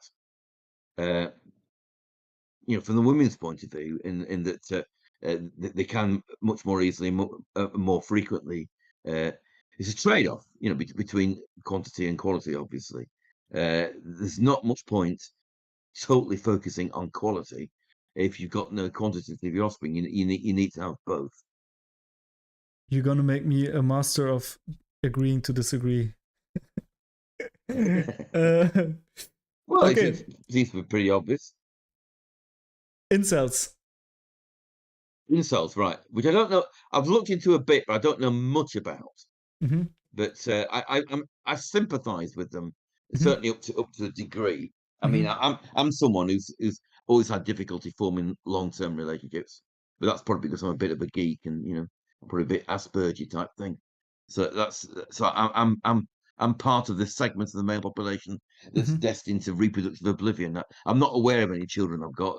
I might have. I don't know. So there's basically two parts of that I would like to talk to you about. One part is this idea of is inceldom. So basically how society reacts to inceldom is basically telling them to improve, get better, that there's something wrong with them. We can't. But yeah. What you are basically saying is that it's just part of human mating, that it's just completely normal, and the status quo that only 30 to 40% on average reproduce, and there's nothing that the rest can do because it's just a relative thing. So women just go for the top X percentile, and if you get better, you just throw somebody out of the top X percentile, right? Is that is largely true? I mean, I'm obviously not as pessimistic as there obviously are things you can do to improve your chances, and just not be as. I mean, my problem's always been I'm too choosy, really, and if I wasn't as choosy, I'd probably be in a family situation there. But yeah, I mean, the thing that's chucked around a lot is 80-20 business. So we know that online dating, not Tinder, they use a sample of about 17. They found the same thing. It's the what's the big one.org. They did a big study. It's about 20 years. OkCupid. That's right. Yeah. About 20 years ago. It's the most famous study, I think. Yeah, and there's quite a bit of replication of it, though with dubious methodology. Yeah. But it's been interpreted by everyone as people assuming, wrongly, I think, that in online dating agencies, all the women there are looking for pair bond partners. When I would have thought that it's quite likely they may be looking for pair bond partners, but they're also, or a lot of them are separately, looking for extra pair sex partners. And that's where the 80-20 rule certainly applies. In fact, I imagine it's higher than that. A female wanting extra pair sex, it only makes sense if the extra pair sex partner would be way more or significantly more better in terms of genomic integrity than their regular sex partner. There's no point having sex with them otherwise, right? Certainly not with all the risk it entails to the potential dissolution of the pair bond. Because obviously, if the male pair bond partner gets wind that the female's having extra pair of sex, thinking, well, I could end up, for the male, unlike the female, the other partner can bring a foreign offspring into the relationship. A male can't, but a female can. So that's why women stand by their men and men tend to clear off. So women have got that calculation to do. But I would imagine the 80-20 thing is really a reflection of the desire for female extra pair sex mating, at least as much as high quality pair bond partners. So that might be an exaggeration, the 80-20 thing. Though generally, I think it's right. And of course, the problem is that when you're left with the 20%, you look at them and you think, well, do I actually want to put all this everything, all this pair bonding, if I'm getting such a low fertility female who's not particularly attractive? So I mean, that's that's how not you the end up problem with that incels incels. have, right? Incels are not saying, yeah, I don't like the woman that I'm given. What they're saying is basically, I'm not giving any woman, right? So Yes. what's happening is, I mean, my question is just, I mean, you have the black pill. Just to, the idea is basically the blue pill side is saying it's all good. You know, you just have to be a nice person and be socially more capable and all of these things. And the red pill is basically saying you just have to become a high value male, get in the top 20% basically. And the black pill is saying that it's all about looks and genetics, and there is basically nothing you can do about it. So it's even so my and if I understand you correctly, you are more on the red pill side, right? Red pill, black pill side, where you are arguing with genetic determinism. Is that correct? Am I correct in assuming that? Well, I don't like the term genetic determinism because the alternative is environmental determinism. Determinism is a redundant word here. It's just used as an abusive term by Marxists, basically. So sod that. Um, You are. what I do think is that most males have a real competitive instinct, and what we find, males we know are much more competitive than females. And what males tend to do is they back away from arenas where they don't have much. So I'm 5'7", so I'm not going to play at rugby and try to get to be a good rugby player. Total waste of time. But I can be a stupid geek who writes science review papers and get status that way. So most males are going to better find some niche. It might not be a fantastic one, but they're going to find some niche where they can compete and gain status. Of course, it can be very inappropriate. I mean, train spotters, male train spotters, they're in the status game. They've just really got a particularly bad arena to compete in. When of course women are not interested in them, they just don't understand that even though they're besting other males, it's not a sort of status that's going to translate into getting them sexual access. But most males can compete in some way. So I don't agree with the incel thing that there's nothing you can do about your situation. Though obviously, if you've got some, you know, males more than females tend to have genetically loaded with stuff that makes them socially not very effective, and there may be not much you can. But But even guys who are socially inept can still compete, and if they get a lot of money or they can sell at something, they can still attract really quite a fertile female. So I'm not pessimistic in the way that incels are, because it means you've got to put abnormal amounts of effort in, and so yeah, you're going to have to put a lot of effort in to improve your situation. That's just a realistic thing. And the baseline thing is, as I've said, it is, if you want, if you want to use the term genetically determined, that unfortunately, you're quite likely to be a male amongst the group that are going to find it really quite hard to find a partner that you think is worth spending your time and investing in, or indeed for any partner at all. It is a reality, unfortunately. okay, first I have to defend like I don't know where you get this from, that determinism has anything to do with Marxism. I mean, it's the foundation to a certain extent of Marxist ideology, but it's like 16th century David Hume. It's way earlier than Marxism. No. What I'm talking about is that people use it as a general rebuttal, I mean, an abusive term, particularly to evolutionary psychologists. Don't realise that their alternative theory will be environmental determinism, and the whole notion of social constructivism since before 2000 is scientifically dead.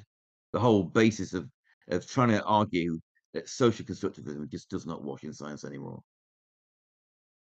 okay, so you said it in reference to genetic determinism. I mean, you said it, right? You said that everything is biologically determined, right? You said that even culture is just biologically determined. Yeah, but they use it in an extreme sense. That there's no such thing as any sort of extreme determinism. Chance events always happen in everything. There's always chains which can go awry in various ways. Nothing's rigidly determined. So but it's used in an abusive way, and I could charge all the sociologists and the Marxists saying, "Well, you've got an absurd," which they have, extreme environmentally determined, and you, again, you likewise don't see chance in things. You see everything in terms of discrimination and everything in terms Okay. of the environmental determination of the social structure. That's an extreme environmental determinism. But the term determinism is abused, and it's nonsense because it doesn't take account of chance and chains of causation, where you have things like butterfly effect in extremis. So there's no such thing as any sort of strict determinism. Yeah, I should have been more precise. I'm sorry. That was my mistake. Because what I mean when I said genetic determinism, when I was referring to the black pill, I meant the outcome of their dating success is genetically determined. So it's not saying that everything, like that every factor is genetic, but that the genetic factor is so high that it's completely Yes. determining the outcome of their dating. It's largely determining the outcome. Okay, and so what is Stephen Hawking in that worldview? Is he an outlier, or is it just an exception, or is it the peacock's tail, or what is it? Well, it's just found a niche where he can outcompete other males completely, and gain a high status, high prestige position in doing it. So of course he got his partner uh, True. before he got diagnosed with his illness anyway. Um, so, but But I mean, I'm pretty sure a lot of it's women not anomalous. would get a kink out of having sex with the smartest, one of the smartest persons on the planet, right? Indeed, So indeed. where is this? I mean, okay, maybe there you would say, okay, his intelligence is genetics. Would you say that? Is that Well, obviously, cognitive abilities can hardly be other than uh, genetically based. Obviously, is it your brain's built by biology? It's not built by society. Biology builds your brain. I mean, I feel like that's taking away from all of the work that he's done to become who he is. I mean, it's Well, to get where he is a combination of several things. He's obviously got to have some pretty unusual cognitive abilities. He's probably also got to have a fairly unusual extent of competitive uh, energy. You've got to work consistently. There's plenty of people. We all know plenty of people who've got great talent and never use it, just waste it, and actually find some other niches they think they should spend their time on, and end up getting nowhere. And you tell them, well, if you'd have stayed with what was obvious to the rest of us, you'd be a high flyer by now. There's lots of people like that. He just happened to be one of those people that, uh, by a combination of things, got where he did. Obviously, it's going to be multifactored, isn't it? Mhm. And of course, it would have lucky breaks. There'll be chance elements there as well, Of course, of course. Okay, so just and indeed some sort of butterfly effect in some sort of way. There could be all sorts of factors. which would be quite deterministic. I mean, butterfly effect is pretty deterministic, right? As far as No, I can remember, it it's a was a very vaguely deterministic thing, isn't it? It's low on determination and high on chance. Really, really no. I feel like it was yeah. completely deterministic, right? Well, there were no. Well, chaos theory is completely Yeah, deterministic in a yeah, sense, but yeah, yeah. it's statistical. It's very vague. It's not this chain of cause and effect as we usually think of in terms of determinism. Okay, This is so why I think determinism is such a useless term. It doesn't convey what people mean. It conveys it's a put down thing, and it doesn't convey reality. just to put a basically get a stance from you on the topic. You have three models and you have to pick one. Which one is it? I'm gonna give you all three. First model is um, if you're an incel, you can change your situation in absolute terms. You let's say it like this: if you're an incel, you can make the incel problem better for yourself without making it worse for others. Or if you're an incel, you can only do it better for yourself. Or if you're an incel, you basically probably can't do anything about it. The famous There's phrase truth in is all "it's those scenarios. over." There's truth in all those three scenarios, aren't there? And everybody's case is going to be different. There can be all sorts of different factors. So you can't say for any individual which. Oh, I just realised it's getting dark in here. Can you see Yeah, me? I can, but I'm fading. I'm getting fading. the more we talk I'm about the fading. black pill, the darker your screen gets. So I think there's truth in all those. I'm to some extent sympathetic with incels. Obviously, I think some give up far too easily, and I think some people can transform themselves. I mean, I look at my life back 25 years ago, and it was a bit in the pits, and decided to move back to the area where I was brought up, get close to family and other people and things. And what that kicked off a chain of events, and my life improved massively progressively since I made that move. And well, the chance things, I became a whistleblower and I got prominent in the media through that. So it's a complete bizarre Yeah, coincidence. So that's chance. I heard about that. Yeah. And then through the back door, I got into uh, researching right about complete chance coincidences. I got stuff published as a science major, and that's how I got into writing science papers. I mean, Mhm. it's Have so you that's the case of you've ascended in status, right? By doing that? well, I have in my own mind.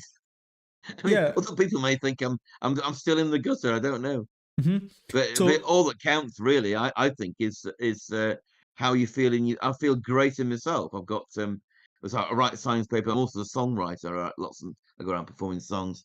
I've also researched etymology of language and place names and idioms, and it all in English. And it all turns out rooted in Scottish Gaelic, which is a complete new. So I'm trying to revolutionize the whole of English etymology. So I've got three completely different strands of main focus. I could spend my whole life focusing on just one of those and have a fantastic time. And they all currently use different parts of my brain. So I feel really great in myself. What other people think about that, and of course, as you get older, you care less and less what other people. So I'm beyond an age now where I have to worry about status in order to get a partner because at 68, I'm too old really to get a partner unless I was a billionaire anyway. so, so, so life just gets easier as you get older, I suppose. But yeah, I think I was pretty much a bit like an incel when I was a teen in my early 20s. Uh, in that I thought, I was quite isolated and I didn't really know what to do about it. And I couldn't work out why I got some particular memory problem, which is stopping me getting through university easily, and various things like that. So I can understand the fatalistic mindset of the incel, but uh, I, and there's this depressive cycle, which is quite easy to. I mean, just take a tab of LSD and certainly get around it. There's various ways you can break out of depressive cycles, and um, and I understand why people want to stay in them. It's a secure place to be in a way. It's just a question of breaking out of it. So I think that's my message to incels: break out your cycle. There is life outside there, even if it does involve not finding a relationship. You can still get a really fulfilling life where you can where you can do what you want to do and feel good about yourself. But maybe that's just the old man in me talking. No, I think that's a very valuable personal perspective. Well, just put the light on. This is getting ridiculous, Sure, isn't it? sure, yeah. Back in a mo. Sure.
Yeah, I think we lost Steve.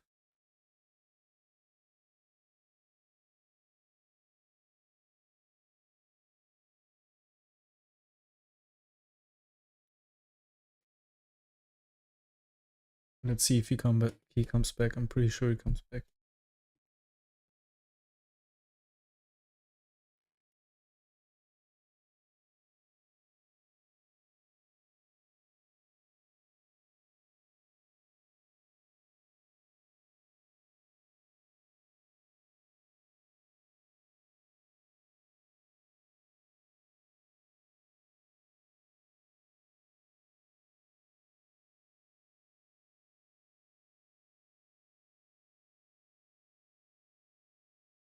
Steve, can you hear me?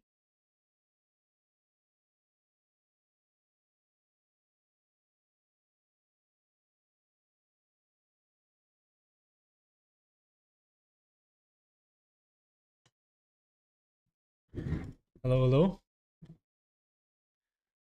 Now we can't hear you.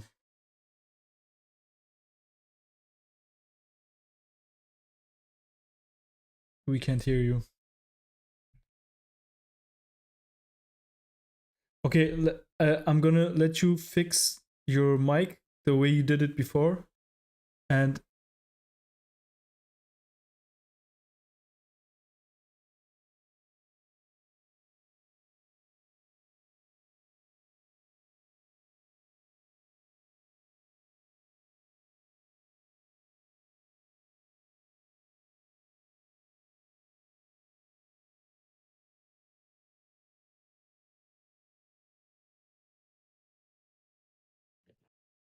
yeah, no, I think now we can hear you. Can you hear me now? Yes, yes, yes, yes. Ah, right. Yeah, I just did as I went before. Let me get to that. Perfect. So we got your personal Hang on, perspective. I can't see you now. I've lost. Hang on, where am I? Oh, really? You have to click on your the X on the settings and go back to your Discord pop-up. Yeah, I've lost the whole window. Just a minute. Yeah, press escape. Oh yes, I pressed the X on the top. Right, sorry, back with you. I've not got Because the you headphones removed in though. You're your right. headphones. I think you removed your headphones. That's why. So just try plugging it in. Now you have to go back to the settings and change your input.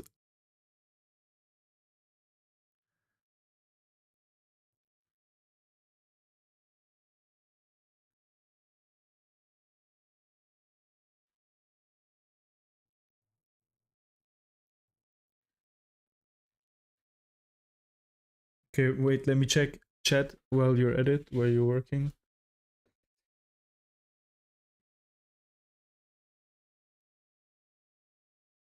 Okay, we're back on that. We're back now, yeah? Yes, we're back. I just forget the headphones. So you got to change the setting each time you plug the headphones in. It's annoying, isn't it? Yeah, I Right, think you okay. can change that, but yeah, we have maybe some questions. No, not yet. Okay. Questions from annoyed viewers? No. Yeah, we don't have many viewers. Questions from annoyed viewers? We have right now we have 4 viewers. Right. Okay. Yeah, so just one thing I wanted to know is I can still hear myself. I think you have to switch. Didn't you add your headphones? Well, I've got to go back to the settings again, haven't I? Yes, yes. Just check.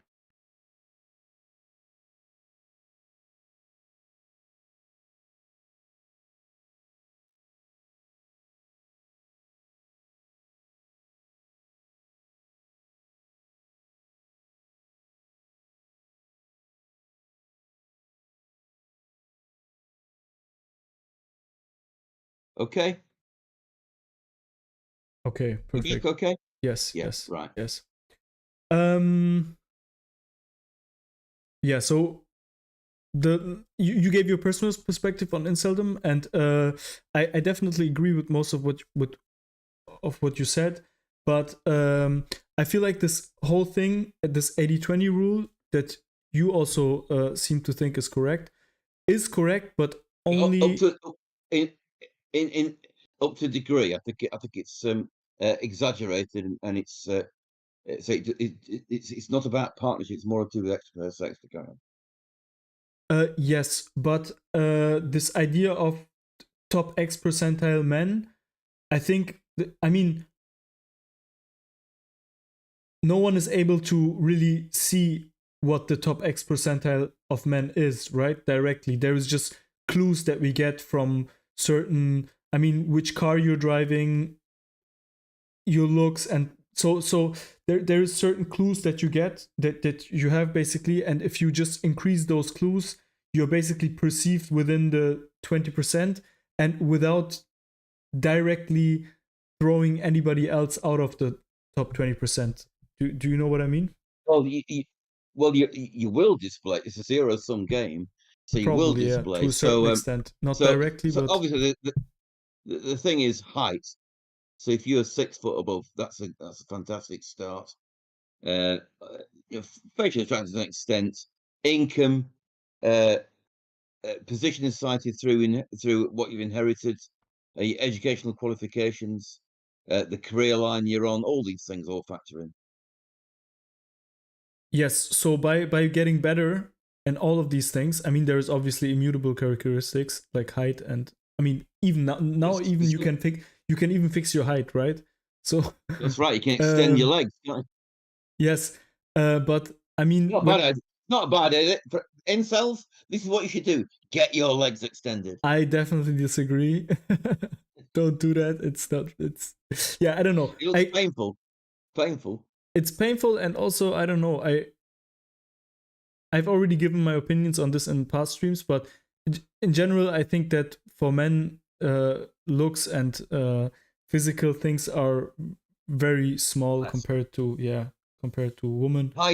Height is the single biggest predictor of female interest in you. Your height is. That's number one above everything. I mean, I don't know. I grew up with movie stars like Robert De Niro, Al Pacino. Like these were all like not that tall guys, and the male role model. I mean, I don't know, rappers, and like it's not really that those were always the idols, the male role models that we used to look up to, and they are none of them were in infinitesimal. They're up in the stratosphere. I mean, if you're talking about in the normal walk of life, you know, you're living in a middle-sized city, and you've got to, you're trying to live a life in there. And if you're walking around and you're 6'2" compared to a guy's 5'7", you're going to do way better. That's the point. I mean, maybe on If average, you're in but the not if you're. stratosphere, if you're a global movie star or a billionaire, but you can be a fucking shrunken dwarf like Bernie Eccleston and still get the models. I mean, you're gonna. I'm pretty sure that you're gonna do better with a high IQ and being short than with a low IQ. Very like substantially below It's average. debatable. I mean, IQ That's seems to debatable. be, or charisma. I mean, like charisma is like a door opener in every situation, right? So getting along with people is like a door opener in every situation. I mean, there's so many, being a good negotiator, being a good communicator, these are all like huge door openers. And I don't know why I feel like the reason why the fixation on height or looks is so big is because it's so quantifiable and you can calculate better with it. And Well, I think it's also a different mating arena. I mean, like if I look back to, I'm living now where I grew up in a place called Deepcar, which is edge of the Peak District in Yorkshire. So it's quite a rural area. And it's a village tacked onto steelwork. So I know guys I went to school with before I went to grammar school, and they got a job when they were 16 in steelworks. And they were like centre forward for a local football team. And they bagged all the girls I lusted after, the really gorgeous girls in the valley who didn't go into university. That was one way of achieving making sex when you're very young.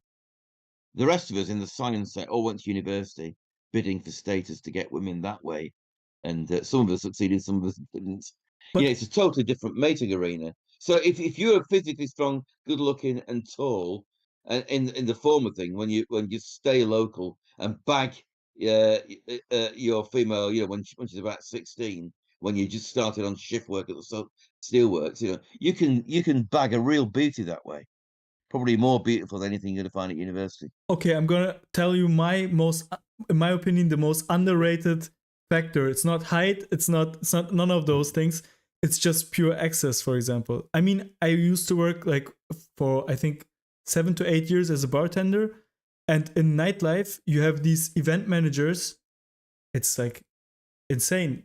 Just the amount of people that they interact with, and by that also, of course, interact with women, and the amount of just people that go through like connecting with them and communicating with them, it's just a numbers game at some point. And just some people, just by the virtue of working from home, for example, me currently, I'm working from home, so it's a huge difference to my bartender times. Yeah. Yeah. Just the amount of people that you interact with on a daily basis. If I wouldn't have a social circle where I meet people on a regular basis, I wouldn't meet anyone on my job outside of like Skype and meets and stuff like that. So sometimes it's also just access, right? So I don't understand the fixation on stuff like height. I mean, I'm pretty sure that a 5'7" event manager gets more girls than the 6'2" informatics student. I'm just a guess. I doubt that. I'm pretty sure I've seen it like countless times. All right. One last thing I wanted to talk to you about is you had prior I've seen an interview of you 7 years ago where you were talking about the movie The Red Pill, and do you remember that?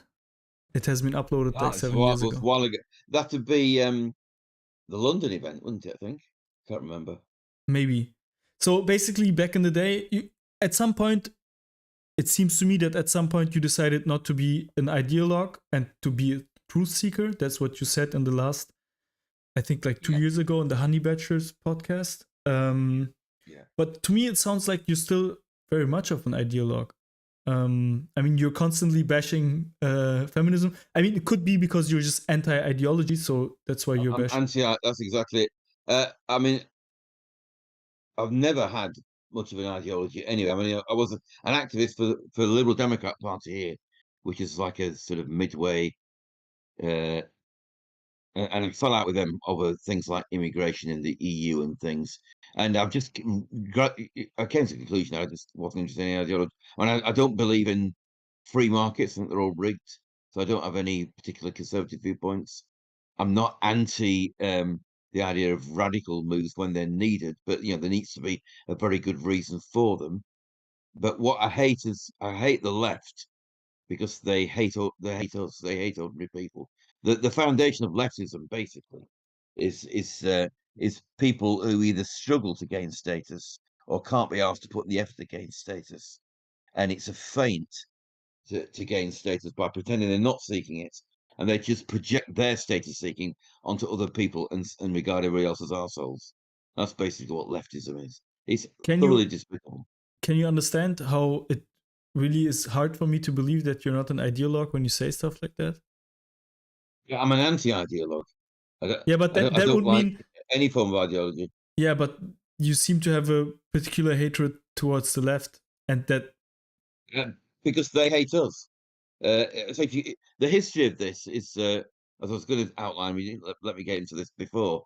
The history of this is well known. It's 100 years ago.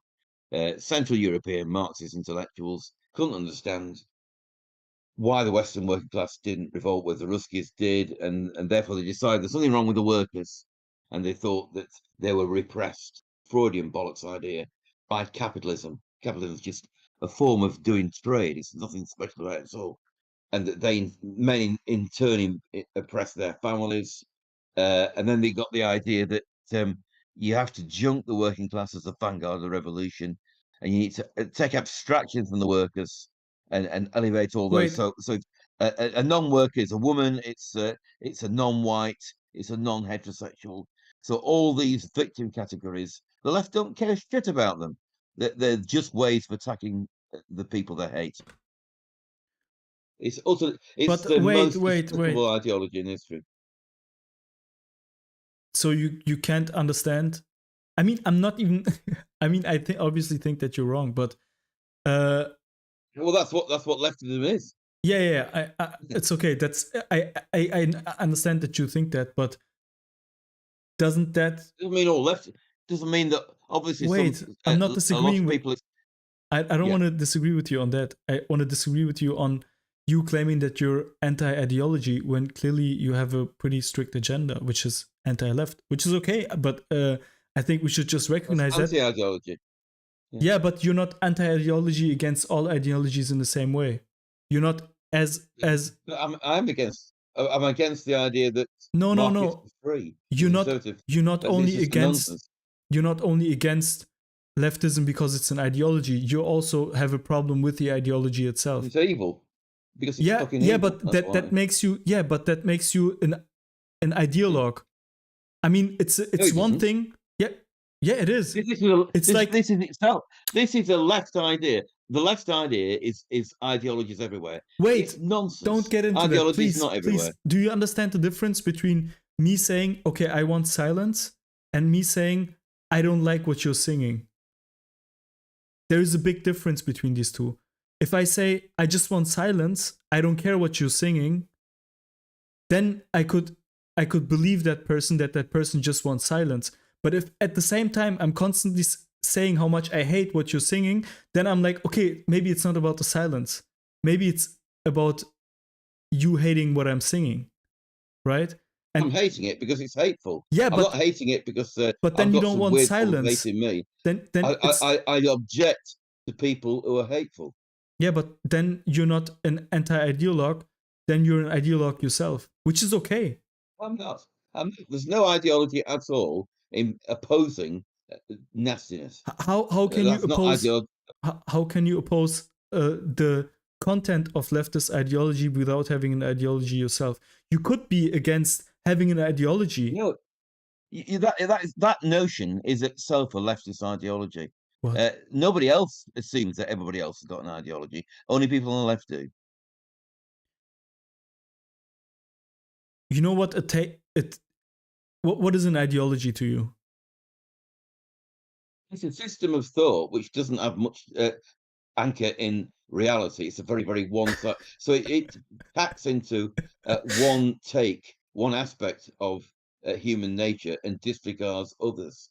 So leftists don't understand the fundamental basis of biology, which is biology is all about cooperation, and the competition and competition is also around is instrumental to cooperation, not antithetical to it. The right make a totally different mistake. They assume that everything is about competition and that cooperation is a chimera. That's also Steve, obviously a mistake. do you see how whatever question I'm asking you, basically, I mean, I think we can. I'm gonna rewatch this interview and cut it into smaller, digestible pieces, without changing the context, of course. Oh, Let me know if you have any complaints. I'm just yeah. structuring it into clips, topic wise. So yeah, so that's a little bit more digestible. But do you realize how every time basically I've asked you a question, 90% of the time you've talked about what I asked you, and then within like 2 to 3 minutes you've switched to bashing leftism. Like whatever I ask you, I feel like I could ask you about the weather and you would start talking about leftism. Because it's the big problem No, in that's this is an extreme ideology, and it governs everywhere. It's every institution. What's called woke? It's just a shapeshifter. It's now called wokeism, or critical social justice identity politics.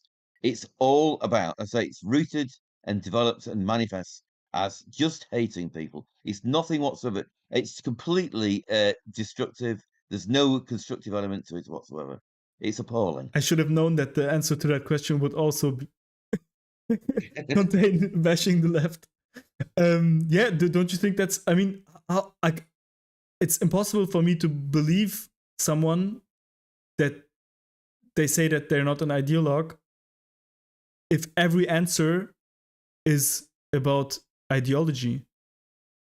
No, but point is, that is the hegemonic, uh, all-pervasive, deep-seated ideology afflicting everything now, and it's thoroughly repressive. And we're on the route to Mao and Pol Pot. That's where we're heading to. It's that serious. I mean, It's it's going to not if I destroy ask you everything. about if it's not about, if I ask you about what does ideology mean to you.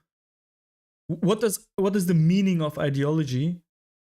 And you don't need the left, the political left, in order to tell me what you think ideology Well, is. I told you, Right? what ideology is. I told you, explained quite succinctly. I said it's a one-sided. It's a take on one aspect of human nature and pointedly ignoring others. And I pointed out that there's a big mistake the left make. There's a big mistake the right make, which is why I'm neither right nor left, because they both make big mistakes in that way. They completely fail to understand a major portion of human nature. You've got to understand human nature in the round. That is not ideology. That's been anti-ideological. So, I don't object to all ideology, but I see some of them as to some extent constructive. So I'm not religious in any way, but I can see how, in some respects, Christianity and even Islam uh, is got some positive things. It is to some extent socially constructive. But the left, as it's come to be, and its development of identity politics, is totally destructive. That is quite different, and because it's so hegemonic, then it has to be attacked. Do you have an agenda? As you said yourself, I'm just interested in finding truth. Of course, the left dispute that the truth exists now through postmodernism. They refuse to accept this. They can have a scientific discourse. I think it's just a further manifestation of power. They see power everywhere, and they see ideology everywhere. It's You seem complete to see the nonsense. left everywhere. Well, it is everywhere in institutions. It's hegemonic. It's not everywhere where I live, because most people are ordinary people, and they're quite nice, and they don't believe any of this shit like me. But so yeah, But wouldn't your agenda? I'm purely about truth seeking. That's all I'm about. I mean, you can't even admit that your agenda would be to abolish leftist ideology. Wouldn't that be your agenda? Well, obviously, I can't envisage how I could do that or significantly contribute to it. All I do is I'm not asking that. is That's your agenda, right? That's what you would like to happen, and your work is there to accomplish that goal, right? it's certainly there's that is part in the background of it. Yeah, obviously, if you are looking into human nature and trying to look across sciences and look at it objectively and report on that, then obviously people in turn can make use of that, as for example, obviously MRAs, men's rights activists can do, and use that to fight feminism, which is obviously one major strand of insane extreme leftism. So yeah, obviously I see that as undermining that. But that's not an ideological goal. That's simply looking at the reality of the times we live in and realizing there is a fight in it. Everybody sits around, doesn't moans about things, doesn't actually. People do need to speak up and say, right, you shouldn't be censoring this. You shouldn't be accepting this nonsense ideology. You should be pointing out that it's false. There's nothing wrong with that. There's nothing ideological about that. It's just what you sensibly do in we live in an extreme. This is the most extreme crazy culture possibly that's ever existed on the planet. Yeah, you really do have a duty to actually contest that. Yeah, I have a problem with you being a researcher. I agree you are a researcher, but at the same time you're an activist. And I feel like that is a pretty dangerous combination. I don't want to see that. I see that on the left as well. And I think that's quite dangerous. But there's nothing in my papers that's anything to do with that. Everything's about looking at the science and excluding ideology from any consideration. There's a lot. You have to point out a lot of things that that stuff that is being reported is compromised by ideology. That happens a lot currently in science. That has to be pointed out. Again, it's not ideological to do that. It's actually trying to cut through it and get to truth. There's no.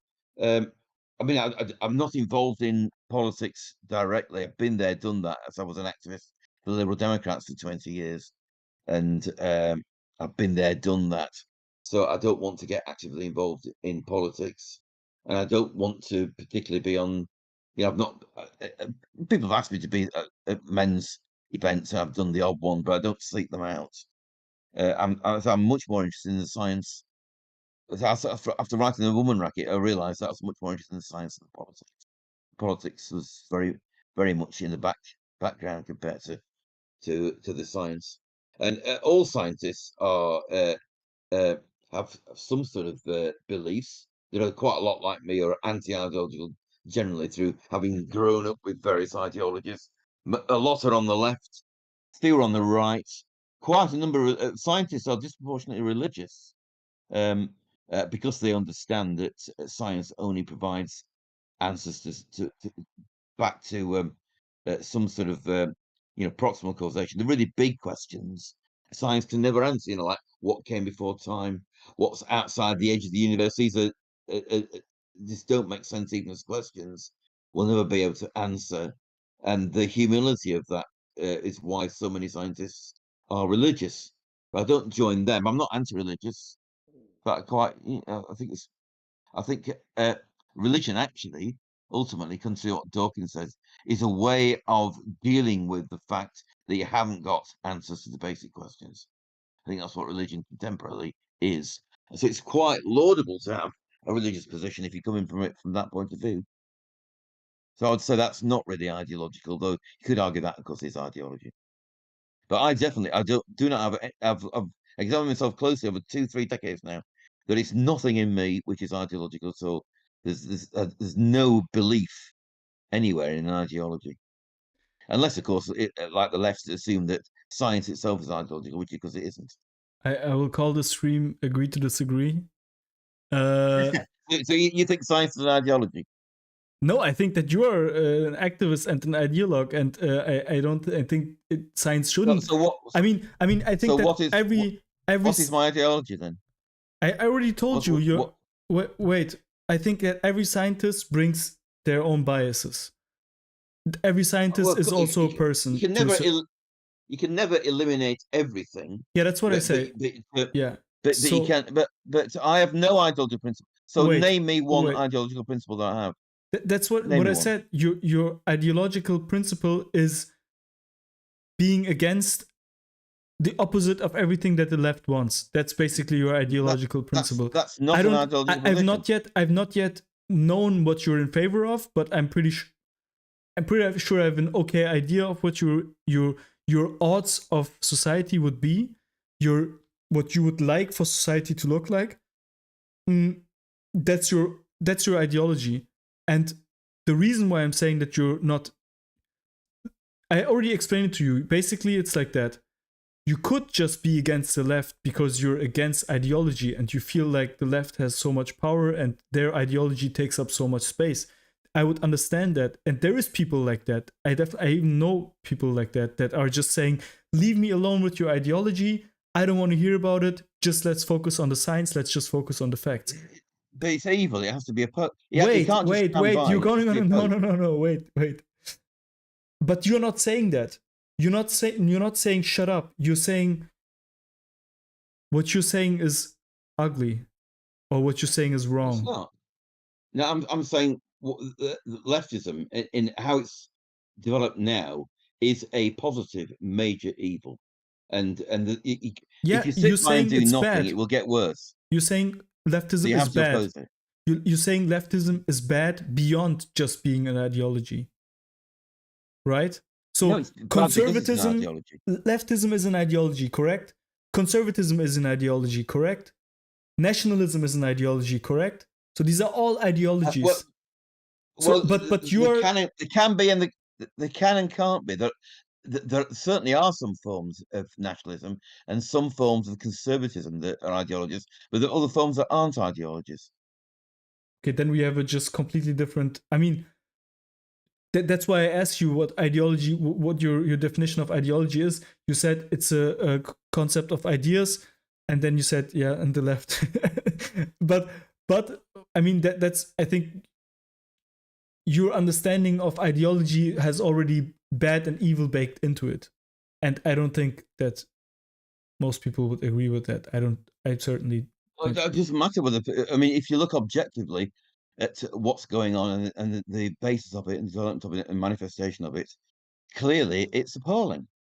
There's no other word for it. But It's ideology, by absolutely definition, appalling. is not It's about the it's hate manifestation. mongering.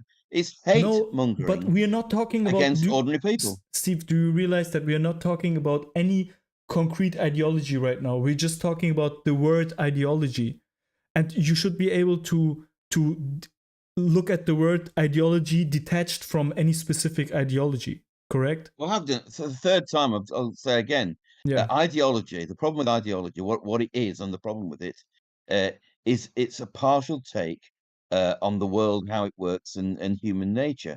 That's the problem with it. And if Yeah, you you have. strive not to have a partial take, then obviously you avoid being ideological, and that's what I clearly do. I told you that. I told you you have already baked into the definition of ideology that it's not enough to explain the world, that it's not correct. You have already baked into the definition, your definition of ideology already has baked into it that it's wrong. Right? And that's No. not the way that 99% of people would consider what ideology means. That's not what we understand when we hear ideology. Ideology is just. Wrong, wrong is a harsh word to use for much ideology. Uh, I would say it's a mistaken partial take, but it can be quite positive. It doesn't necessarily, I would use the word wrong. I would I mean, you reserve used the it. word You said it. wrong Yeah. for when it's openly and based on clearly hate mongering, as critical social justice is. It's all about nothing other than hate Please, mongering. I'm That's all it begging is. you. I'm pretty sure you're able to talk about ideology in a detached form of any concrete instance of ideology, right? Yeah, of course. But you're not able to. You're constantly No, I'm mixing perfectly in. able to. No, you're always mixing I'm in pointing. No, I'm the not. I'm not concrete quite. instantiation of ideologies. I could quite easily talk about. Well, I'm saying that we shouldn't be talking about it dispassionately. When something's that evil, we should be telling it for what it is and opposing it. It's very simple. You don't. If you're in Germany in 1930 blob and seen how they treat Jews, then it's perfectly reasonable to say, well, that's wrong, and you should oppose it. And when people say, oh, well, you should only look objectively at the ideology behind it, well. Yes, he can. Of course, he can. He can look at what National Socialism is, which is a form of Marxism, of course. This is not a conservative philosophy at all. But it doesn't mean you shouldn't oppose it. When it's something as bad as that, you should oppose it. I'm not saying you shouldn't oppose it. I'm just saying that when you oppose it, you should just understand that if you're in the resistance against Nazi Germany, I'm not saying that's a bad thing. I'm saying that's a good thing. But you're an ideologue as well. That's just the fact of the matter. And Your I don't agree. Ideology is humanism, for example. Your ideology is being so against racism. All the servicemen in England who fought in the Second War, the vast majority were not ideological at all. They got no ideology. If you interview them, you see on newsreels now when they interview and saying, "Well, it's like the song in the First War: We're here because the British soldiers used to sing," and they said the only thing they're thinking of is their mates, the other people they're serving with. Their motivation is to be with their mates and not let their mates down. That's the entire sum of what they're about. There's no ideology there whatsoever. And it's a left idea that ideology is everywhere. It is not everywhere. Ideology is to any sort of, certainly to any extreme extent, is a quite recent phenomenon. And most people are just not infected with the ideology at all. All right. A lot of people actually don't understand that certain things, a lot of people, for example, looking at it the other way from the right, a lot of people don't understand that markets aren't rigged. All markets, to some degree, in some way, are rigged, and a lot of people think that they are free, and that free market is the answer to something. That's a standard so-called conservative point. Actually, it's quite a radical ideological point of view. It's not really conservatism at all. People misunderstand what the word conservative. A lot of conservatives aren't ideological. Most conservatism is not ideological, but some of it, of course, is. We went on for 2 hours and 45 minutes. Yeah, I love that. We nice have to wrap this up. Yeah, it was really, really nice. I want to, once I have interviewed enough people about incels and the black pill, I want to do something about nationalism, racism, multiculturalism, immigration. And I hear that you have your fair share of experience in that field as well. And because 20 years ago, I got a job for the Home Office here in Britain, and unbeknownst to me, I was put in the dealing with immigration applications. Yeah. And of course, nothing of our immigration system then, as now, remotely works. So a whistle blew that. Yeah. The whistleblower, and the Minister of Immigration had to resign. I was on telly every night for about 6 months. So I wrote a book called The Great Immigration Scandal. Yeah, so which I'm gonna wasn't particularly well researched. So probably at some point I'm gonna get back to you and ask you about that. Right. Yes. Because I'm not anti-immigration. I'm don't spoiler it. Immigration Steve, control. Don't spoiler it. We're gonna talk about it. Don't spoiler it. Yeah, it was. Anyway, nice talking to you. So you understood me all right then. I wasn't talking too fast. But obviously, as a German, as English as a second language, I must be a bit of a handful. Third and a half language, yeah. So I learned Turkish at home, and then right. Oh, you're Turkish extraction. Right. Yeah, and then German in kindergarten. Then I went to some English in primary school, but then I went to a high school that was really focusing on French. So I was. Oh my god. Yeah, and then I think I learned English when I was like 18 or something, pretty late. Right. Yeah. Oh right. Oh, you've done well then. It's okay. I'm getting better. I just need some more practice. You're pretty good. And I'm reading a lot currently. I'm trying to read only English to get better. Yeah. You say you can't understand my papers. No, I can understand your papers, but I have the same problems that I have when I talk to you, because your words don't seem to make sense to me. I mean, so we have different understanding of, for example, what ideology means. I mean, your understanding of ideology to me makes absolutely no sense. It's like, that's weird. So when I read a sentence that has ideology in it from you, that whole sentence stops making sense for me. Wow. That's the problem. Well, quite a few native English speakers have a problem reading my papers. So yeah, so maybe it's a general thing, but and you're also writing, of course, in a just syntactically you're writing in a very different way from what people are used to, I think. Yeah, because it has to be condensed, otherwise it would never fit in with the word count Yeah, limits. probably. Because to get all the information in, I mean, one paper I did, which is so long, it was cut in two halves and made a right mess in people understanding it was in two separate halves. So after that, I decided that I'd try and cut it. But to condense it down, you have to write very tightly. Yeah. And of course, conversely, if you wrote in a more conversational way, you'd lose meaning because you wouldn't know what you're referring to. Colloquial way of speech is not precise. You have to be precise in science, otherwise you lead to misunderstandings. I So couldn't it's agree it's it's, more. it's a complex thing. It's a complex thing. So you have to write tightly to avoid the misunderstandings, but then you make it less comprehensible because people lose it in the complexity of the language. So you can't win, really. Yeah. Steve, thank you for taking the time. It was great. Thank you for inviting me. It's nice talking to you. And Uh, well, yeah, take care. we'll have to disagree on ideology, but everything else we're more or less not too far apart on the things. We're Not probably fairly near on the incel stuff, aren't we? Yeah, probably not that far off. No, no, no, I think so. sympathy, but wary of it and disturbed by it to a degree. But we Yeah, don't miss. But I've read about enough to know that the media's got it quite wrong, yeah, yeah, yeah, and that yeah, yeah, and that the idea, and of course, one of my papers is that misogyny doesn't exist. yeah. So I don't buy that incels misogynist at all. I think that's a complete slur.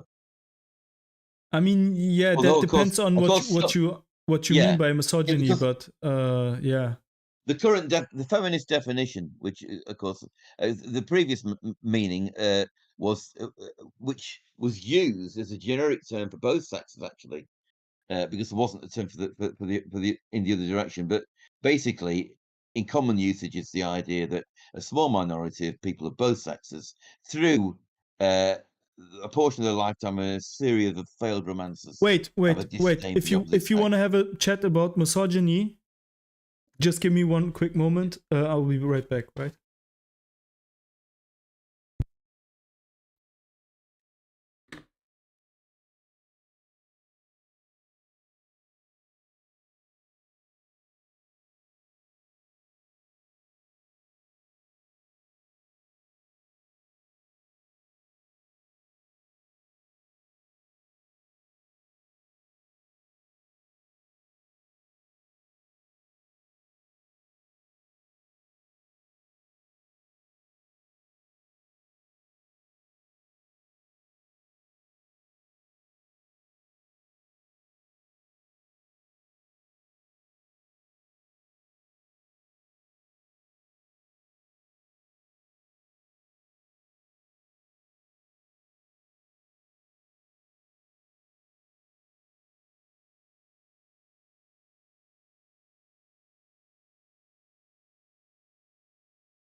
All right.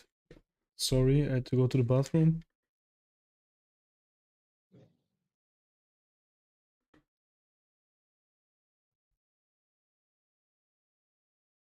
All right. Let's get a coffee. No, I had to go to the bathroom real quick. All right.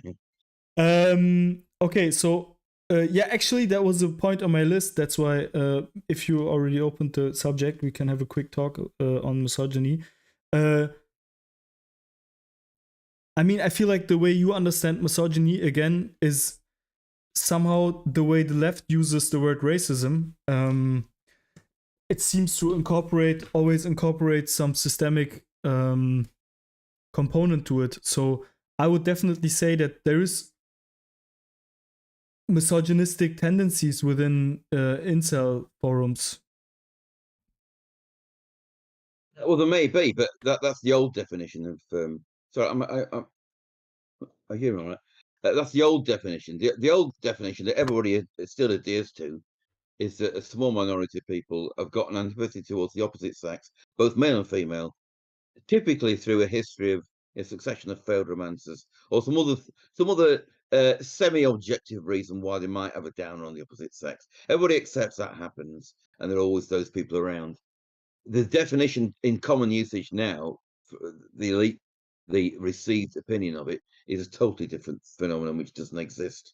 The idea that there's a systematic, generic, implicit bias of all males towards all females. It's a complete truth inversion. There is a systemic implicit bias by everyone, males and females included, towards males generically, unless males actually show there's some reason why you should let them off that, i.e., if they're high status. That's basically, and the science on that is absolutely rock Wait, solid. before you go there. So I'm correct in my assumption that your definition of misogyny or misandry is incorporating a systemic part. That's how it's currently defined, but it's not how it's understood by ordinary people. Ordinary people understand what is a reality, that a very small proportion of people, both men and women. It's not clear whether men or women are in the majority on this, but No, through failed romances have a downer, not a heavy one necessarily, but a bit of a down on the opposite sex. That's what everybody understands. That's the reality. The current definition, the ideological one by the authorities, is complete, not only nonsense, it's a complete truth inversion. Because people do have a downer on males implicitly, generically. we have to get a little bit more abstract in order for me to grasp this. So when I say there is no racism in Germany, or when I say there is no misogyny in Germany, what I mean is there is no people acting misogynist or racist towards other people. So I'm talking about the act of one person being misogynistic or racist or misandristic. What do you say? Misandric. Misandric. Misandrous. Yeah. Against. Of course.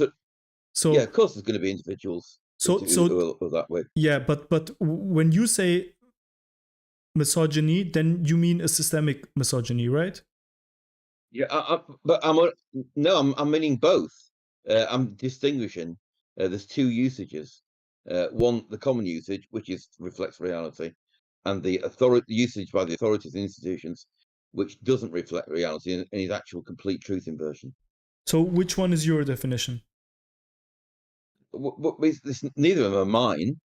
I'm talking the one about you think is correct.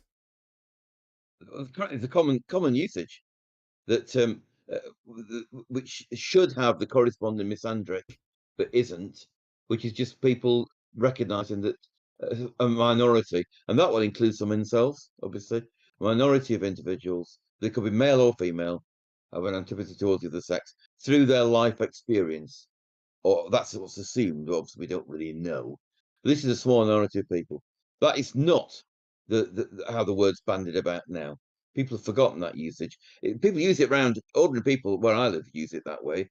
But in all media discourse, the meaning is completely different. It's the ideological one, and it's complete nonsense. And all the science is completely rock solid, showing not only that there's no such thing as misogyny, but misandry is ubiquitous and real.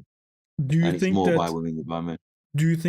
misogyny or misandry has to be a feeling of hate? Couldn't it? I mean, yeah. It can be quite mild. It's usually mild. I mean, the way I see it, racism, misogyny, misandry, doesn't matter what it is. It is not loaded by negative or positive feelings. It's neutral to a certain extent. I mean, I think that's right. That's particularly true of racism. If you look at a lot of research on racism now, but I've got a forthcoming paper on this showing that critical social justice theory is completely wrong, in that sex is salient, race is almost non-salient, and the sex salience is in the wrong direction anyway compared to what the feminists assume. So CRT is completely backwards. Race is usually not salient at all, or very very mildly. There's lots of experiments, the minimal groups condition, psychology experiments. They find out that if you set up minimal groups, the minimal trigger to get people to think of themselves as belonging to an in-group rather than an out-group. You can do that using arbitrary in-group markers. And some of those actually are stronger than using race to do that. That's how non-salient race in most contexts is. So the idea that racism is a problem is a non-starter. Wait, but Obviously, you, it's a again, problem you, but you like the again, you state. go, Steve. You make me crazy. Again, you go. Problem in the States. You're not able to stick with the abstract concept that I'm offering you, and I'm asking you, and immediately you jump to leftism and how it's wrong. What I'm just saying is, I'm nowhere in leftism there. I'm just pointing out that the science of racism it's barely salient in most contexts. Obviously, there are exceptions, like in America, because of the history of blacks and slavery. There's difference there. I dare say there's some differences in Germany because of the history of the Jews. So, but generally speaking, race is not salient psychologically to most people to make them do any. I mean, you put it right that that it's nearer neutral than having any so sort of neutral in the evoking sense any of great feelings. neutral in the sense of there can be positive racism and negative racism. So that's what makes it neutral. And I think there can be. I'm not sure if there can be positive. Yeah, actually, I'm pretty sure positive sexism and negative sexism. And I feel like misogyny. Okay? Misogyny is it already the negative sexism? Is it always the negative sexism? It's been conflated with because sexism now, again, as defined, is circular, and it's become a nonsense. Your definition. Sexism now is no. This is general in science. No, I want to know your. I don't want to hear about the general definition that is nonsense. I want to hear your definition. Well, there's no such thing as my definition. What do you think is a meaningful? What do you think is a meaningful definition for sexism? For misogyny, is negative sexism against women the definition of misogyny? No, it's more complicated than that, because the current usage of sexism is completely circular. It's meaningless. I don't want to know the current. It's completely meaningless. I don't care about that. Well, you can't come up with your own isolated definition out of context to usage. It doesn't make any sense. Do you think you okay? You think that the current definition of sexism is useless and tautological, yes, right? So yeah, definition being tautological is basically a definition not existing. So basically, you are saying to me that you don't know what sexism means. When I utter the word sexism to you, you don't know what that means because you're stuck to because you've been brainwashed by the left to believe a tautological definition. Therefore, you cannot engage with the word sexism. Are you really telling me that you've forgotten what sexism means? You don't know what sexism means? Is that what you're telling me? It's a bollocks term. It's a bollocks term in the first place. It's amazing. And it's made completely circular. So it's lost any meaning in discourse. You are being circular right now. You are being circular because you're referencing the definition of the left, which apparently is circular. But in comparison to what? In comparison, didn't that word exist before that?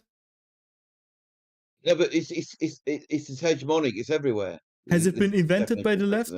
Does it? You don't. You can't separate. You can't talk about sexism outside the context in which it's ubiquitously discussed. Okay, It how doesn't would make any you? sense to do that. How would you? How would you? What would be a good word? I have a question. What would be a good word for discrimination based on sex? If I say I don't want any men in here, and you, because you are a man, because you have a penis, you are not allowed in here. What would you call that? Discrimination against men. Okay, discrimination Because, against men. And if you want to have a because you category, can't. and it's based on sex, right? So that's why we call it sexism. Is there any problem with that? Do you need the left for that? Is there? No, there is a problem with that because by calling it what it is at face value, discrimination against men, you're not impeaching a motive or a feeling. You can't judge from somebody stating something like that what their motivation for making that statement is, and to call it anything else is We just assuming said that that we don't when need you've got no right to. we just both agreed, me and you, we both agreed that we don't need the motivation behind it because it's neutral. It could be positive, it could be negative. I mean, just the fact that you saying, yes, I agree, sexism is neutral, just that already proves that you know what sexism is. Otherwise, how would you? I'm saying how would you say it's a that it's word. neutral if it's a tautological, nothing meaning blob of a word? Because it doesn't make any sense to use the term because it's been used so much in ways that don't make sense. It's crazy But you to know use what the it word. means, right? So just avoid using the word. So do you know what it Just avoid means? using it. Do you know what it means? Oh, yeah, I was very So keen to. why But did you say that you don't know the what way it it's means? normally used, the way that it's used now is, as I say, is a complete tautology. It doesn't make any sense. The official definition of sexism Okay, now so is anything. You're not letting me finish. The official in all institutions right now is sexism is anything which imputes anything to somebody by virtue of their sex. It's a totally meaningless notion. do you know why we were talking about this? Do you remember? Yeah, you've lost me. I'm getting tired. I'm gonna have to have a coffee. I agree. I agree. Yeah, maybe we should call it a stream. Yeah. Thanks again. For another day, but yeah, read the misogyny paper. The science is amazing on this. There's quite a lot of it, and it's absolutely rock solid. There's misogyny is currently defined does not exist. Misandry, on the other hand, is everywhere, and that's nothing to do with its normal usage. I mean, it's not really the It's reason amazing. why it's not really a topic that interests me that much. It only tangentially interests me to the extent where it's about incels, since Yeah.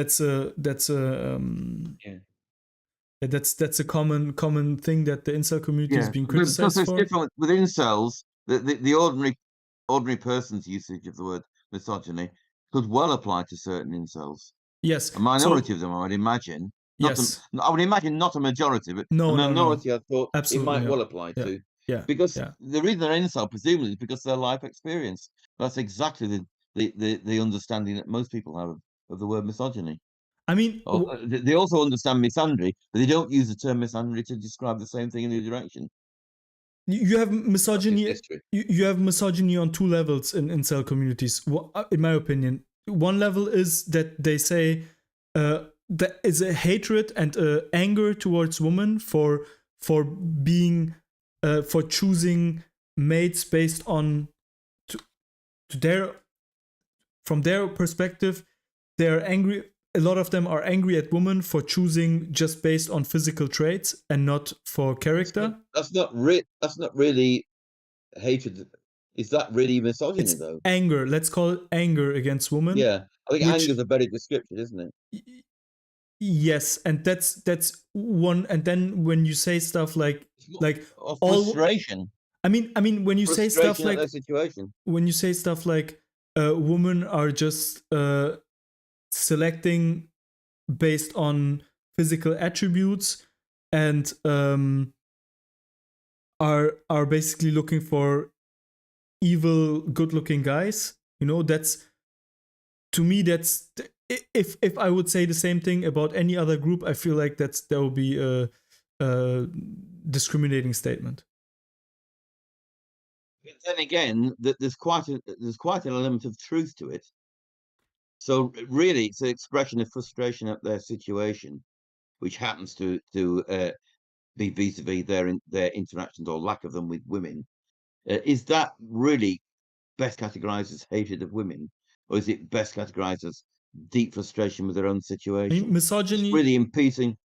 I mean, in as much as they're at least partially correct in what they're saying. If it's correct, you can't really say that that's not an irrational belief. So it's not, can't really be hatred unless it was a irrational belief, can it? Really? Yeah, I just looked it up. It actually means, yeah, hatred. So hatred must be part of it. I mean, yeah, I have my. I'm not sure if hatred is the correct word. I mean, what could be to hatred to a certain extent. Yeah, I you mean, you would can argue argue that you there's an can't element hate. of blame. Yeah, blame and anger, and yeah, I don't see why it can't be hatred as well. So, I so, mean, I'm sure many people so, feel so, hatred to many women feel hatred towards men, and well, they clearly do. I think I think misandry. Again, would you say all misandry is hatred? Well, no. Most of it's uh, you could say it's antipathy, but there's a difference between antipathy and hatred. yeah, or anger. Hatred's It's quite a also strong word, isn't it? frustration and anger. I mean, yeah, I woman complaining about men is mostly frustration, right? Well, no, I think it's mostly deep-seated biology to do with controlling male sexual access. You know, classic instance is attitudes of men who pay for sex. Mm-hmm. There's nothing intrinsically problematic.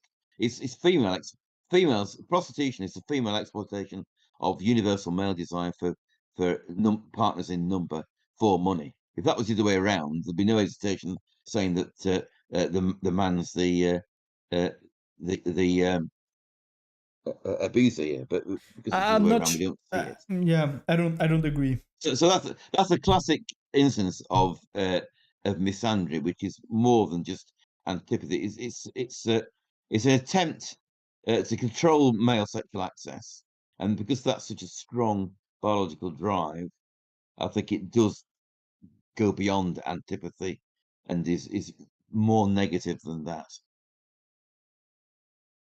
So it's a problem. It's not going away. I don't think there's anything you can really do about it. But because it's ironic, because actually prostitution is actually quite a good social service, because it acts as a safety valve for an awful lot of. I think it saves an awful lot of marriages, because you've got a, from a male point of view, if you've got a fairly sexless marriage, you can have an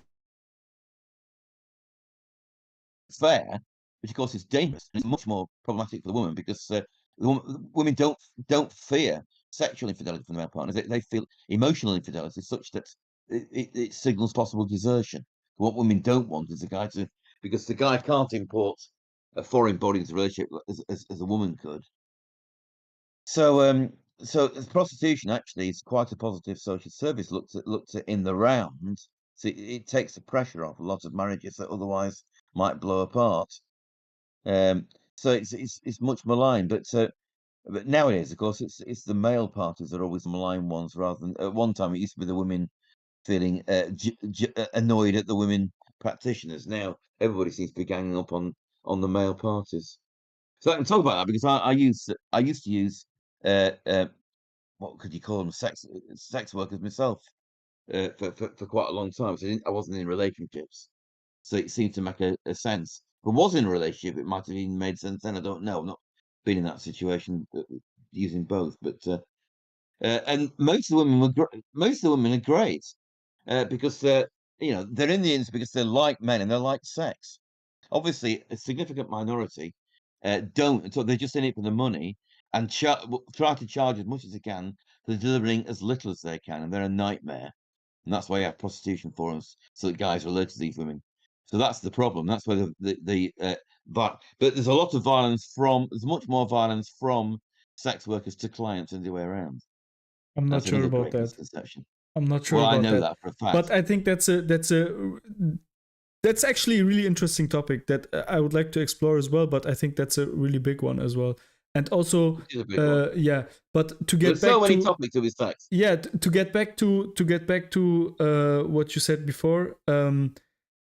So you are basically saying there is no systemic misogyny in society. There is systemic None at all, no. misandry in society, Yeah. right? But you would agree that there is. I mean, wouldn't you agree that saying that, to me, discrimination is the refusal of accepting the individuality of a person, and instead using their group to determine how to engage with that person or what to think about that person or what to. No, I don't agree with that. I think that's just basic human nature rule of thumb. It can be Everyone human uses. nature You can't. rule of thumb, but it You can can't. be. You can't. I'm It not can. saying Yes, it's it can not. be. I'm not saying But it's not. I'm not saying it's not the way nature. the way we get through life is through rule of thumb. And if you're going to say I'm not every saying use we of rule don't. of thumb is some form of discrimination, then we're in trouble. That's not not in contradiction to anything I've said. Do you disagree with my definition of discrimination? I think discrimination is a loaded word, particularly in the current context. Wait, can you say yes or And no? I'm just saying it's a loaded, it's too loaded the word. And if you're going to use that in all instances of rule of thumb, I think that's a mistake. I think that's vilifying people really for just I'm not ordinary vilifying. human behavior. I mean, if I say I'm going to talk to, I don't know, probably I don't know. It's just some. I'm talking to a racist probably because you're white. Okay, if that's my presumption of you, that's just racist. That's discrimination based on race, right? So, and in the Yeah, same way, if but most people are not like that, are they? I'm not saying that, I'm just talking about the definition. Do you agree We with my use rule of thumbs all the time. before we can even talk about the top? That's a big issue I have with when we talk with each other. I'm trying to get to the concrete thing, but before I can get there, I have to agree with you on the definition, right? So we disagree on the matter of on the facts of the matter, and then I'm trying to find out why we disagree, and I'm trying to explore your definition and my definition. So my definition of discrimination is my definition of discrimination is refuting your individuality. I am refuting your individuality. You, Steve Moxon, a person, researcher, and I'm saying I have a white person in front of me, and that white person is probably racist. That in and of itself is racist, right? That would be, yeah. But for example, if I remark that, oh well, we know from the research that most women, if they had a choice, would either not going to work at all or only part time, and they would rather be, even if they haven't got children, they'd rather be homemakers. That is just a truth about women as a group. That's a Doesn't statistic, mean yes. that all, yeah. So Yes. so that is not discrimination. That's a rule of thumb. So you can, from that you can assume that any individual woman you meet is more liable to be in that camp than to be a career woman. Career women are only 10 to 15% tops of all women, so they're exceptions rather than the norm. Okay. Now, so it's not discriminatory to So actually view women in that do way. you see how when you define it that way, it only becomes discrimination when you're wrong about the statistic? Well, if you were wrong about the statistic, Only then it becomes then you have discrimination to, from your. well then you'd have to ask, well, why is it you've got that so wrong? Because your rule of thumb is pretty reliable mostly. Ordinary people are not dumb, and they're not prejudiced. That the rules of thumb they use are fairly accurate. They're not If I always say bang on, but they usually are. if I would have a statistic that tells me that 80% of white people are racist, would that mean would that make? Yeah. Are you able to engage in hypotheticals? This is a question I have.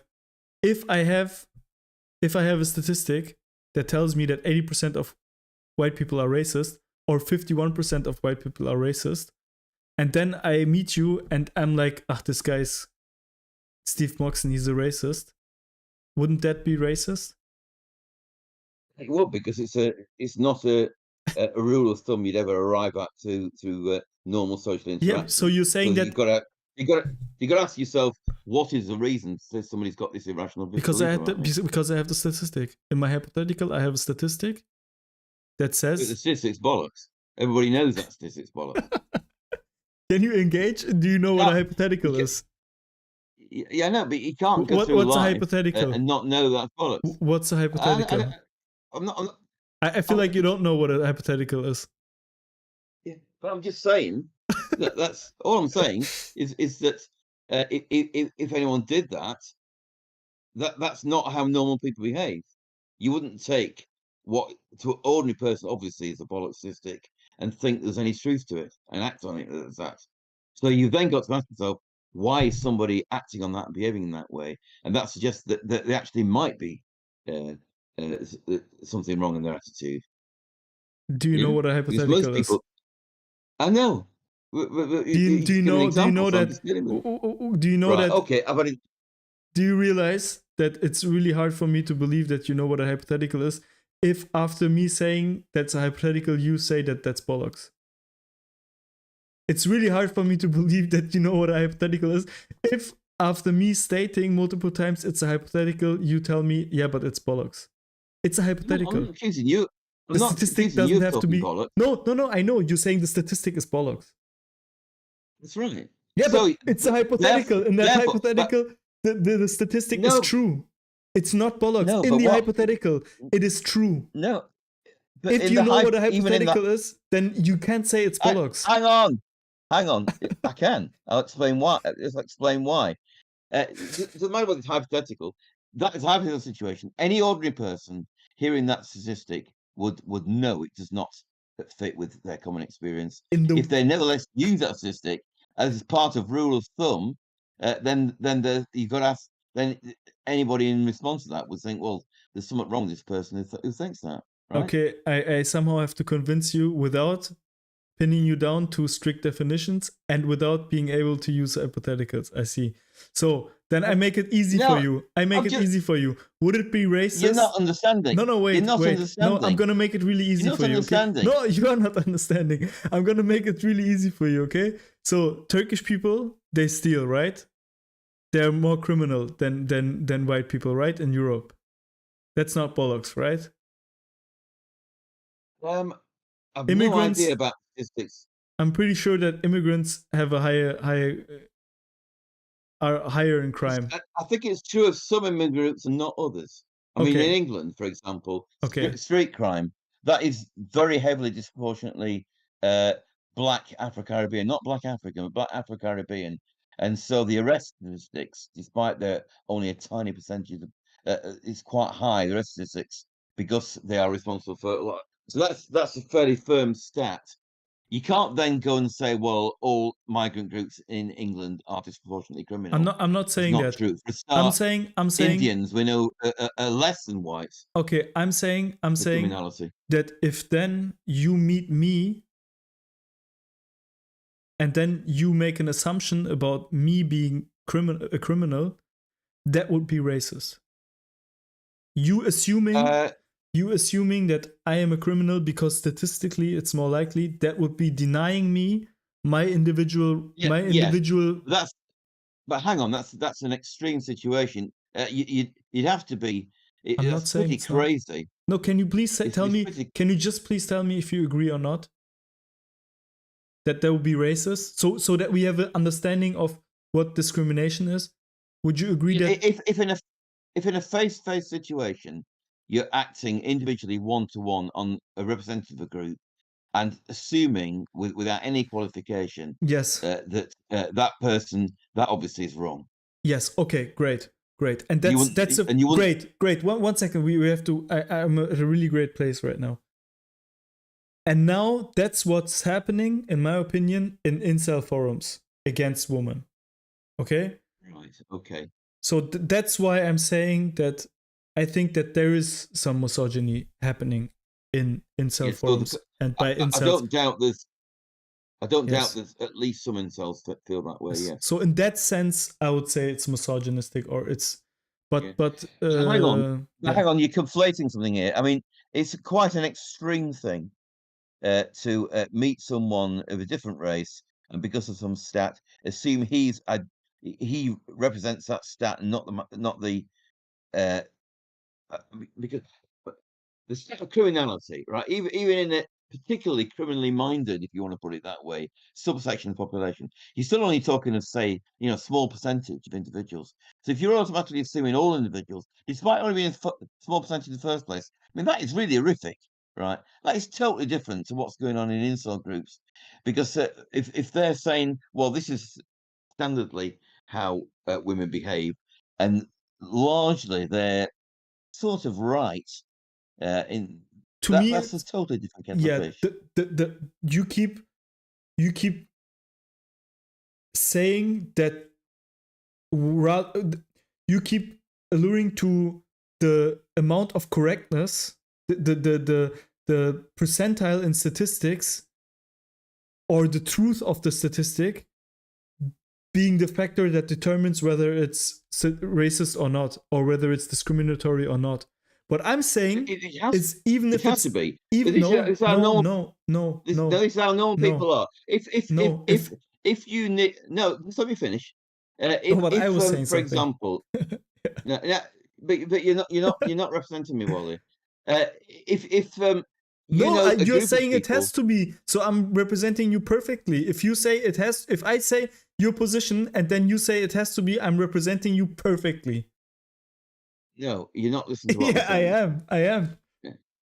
Is what would be race? So if I met you well, I didn't know where you were from, but Yeah. you told me you're Turkish, and I'd read a statistic somewhere that disproportionately Turks are responsible for street crime in Germany more than is average, or more than the whites are. Right. Well, first of all, it'd be grossly wrong for me to assume that you're part of that, because the percentage is probably quite tiny, even if there were. Uh, we might be talking in the low teens of percent. So best part of 90% of your group wouldn't fit in that. So that would be clearly wrong. Now it's totally different kettle of fish if there's a group of people that something about the lifestyle, which is say 60-70% of them are like that, and a minority aren't, and assuming by a rule of thumb basis that it's safe to assume, you can ask to check, but your initial a priori assumption is that they're part of that 67%. Now, that I don't think is wrong. That's rule of thumb. That makes sense. You They're keep totally different you things. keep And with the equating. incels and women, Wait. You keep equating racism with wrong. I'm not saying if it's wrong or not. I'm saying it's about being racist or not. That's two completely different things. You can be racist and you can be right to be racist. You can. well, Yes, I we don't know. just said. We need to We just we need said. to come we need to come continue. I need to get a coffee and have Sure, a lie down, and we sure. need to maybe continue this conversation another Sounds time or good. another forum or something, Sounds because good. Sounds I'm a good. bit knackered. Sounds good, But Steve. I don't think we disagree on that much. I think we do disagree. I think we do fairly well agree on incels, and that generally they need a bit more sympathy to get in, but they also do deserve some criticism and some confronting about some of their ideas, or some of them do. Yes, but Um, meaningful criticism. yeah, I mean, they're having a hard time. There's no point actually being, and certainly wouldn't be unpleasant to any of them, wherever they came out with. I've got some basic sympathy with them, I think, really, because in some ways I'm not that far from them in a few ways myself. So I can't really be that critical of them. And I think some of them are quite deep, and they've thought a lot of this through. I think, and of course the other thing is there's a lot of science there to back them up to quite a considerable extent. I'm not sure, but have you seen the interviews I did before you? I, I caught bits of them, not with incels. Oh no, it was one guy with a mask. I thought a bit of that. Yes. It I was was just really. checking out you weren't some. I was just checking out you weren't some lefty luring me into a I trap. am. I am a lefty, but I'm not luring you into a trap. No, no. And there was some desultory psychologist guy. I couldn't really make out what he was on. I just Yes, had a quick look, but Brenton Sparks. I had him so, on last week. oh, That was really good. yes, That was also really good. well, I'm still but yeah, I'm losing my voice, Yes, and I'm a yes. singer. I can't lose my voice. Nice talking to you, Same and here. well, make of it what you will. About chop up how you will. Take care, Steve. Have a good Okay, night. but if you want to chat about anything else, but so let me know if you're going to have anything about misogyny. Sure, You're I going to will. Are we going to interview some psychologist on misogyny or something? No, Be interested to know what anybody else. I'm gonna continue. I'll probably have a debate. I hope I'm gonna have a debate next week on veganism. Right. I'm against I'm not against veganism, but I'm arguing in favor of the meat eater position. Yes, certainly we are good too, haven't we? Can't do And without meat. I don't know. I hope that's going to happen. If that's not going to happen, I hope that there was a viewer of mine that wanted to talk to me. He also has a small channel, and maybe I'm going to do that. But yeah, I'm looking for more scientists and researchers on the topic to interview and have a Yes. conversation with. Yeah, there's not. I can't think of anyone who's looked into, apart from the people Mr. Bernanke in my paper I cite, Dunham, somebody and Bernanke, their 2016 massive review on misogyny is the most up to date big Yeah, review on misogyny. yeah. So if you get hold of one of those guys, whether they be willing to do it. I've written But my many experience, mails, but not many of them oh, are ready to talk in public. scientists, yes, so many scientists are overworked, and they often don't reply to stuff. If you ask them about their work, and it's interesting to them, they do reply, but otherwise they just ignore it. Yeah, let's I see. better go. Let's see. Take care. Take See care. you, sir. Bye bye. Bye.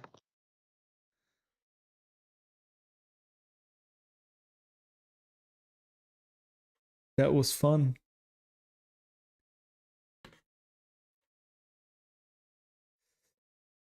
That was fun. A lot of disagreement.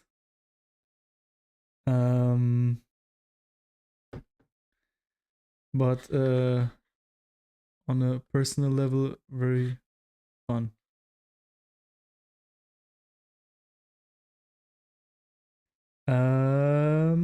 If you guys have any questions, let me know. I'll be here for another few minutes. But I'm gonna call it a night as well.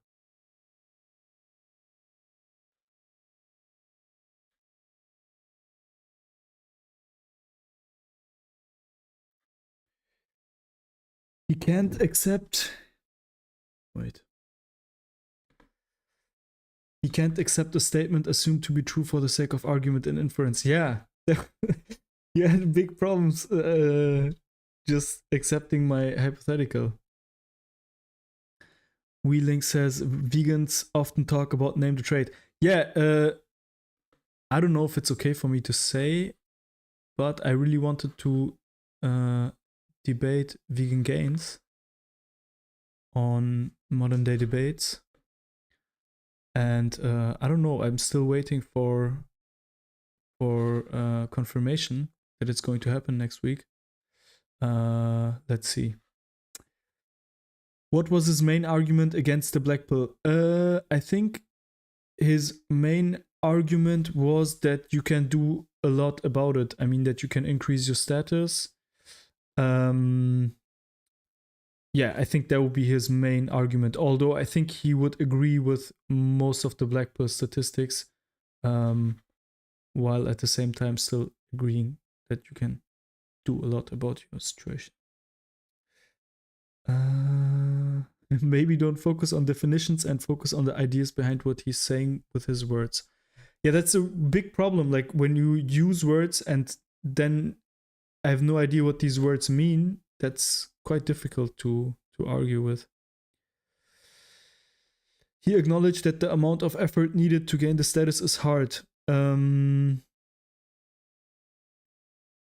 I think he did. I think he probably isn't that far from black pill ideology. I mean, he's not a black pillar, but he's way closer. He's close to black pill ideology, way closer than, I mean, Brenton Sparks was completely against it, just like me. But yeah. I suppose the level had a take similar to mine. Yeah. I mean, it was really it was fun. Yeah, I hope I could satisfy some of my viewers, because Steve is definitely not a leftist, as you might have heard by now. What studies did he reference? I mean, he's basically doing reviews mainly on mating strategies and on human mating in general.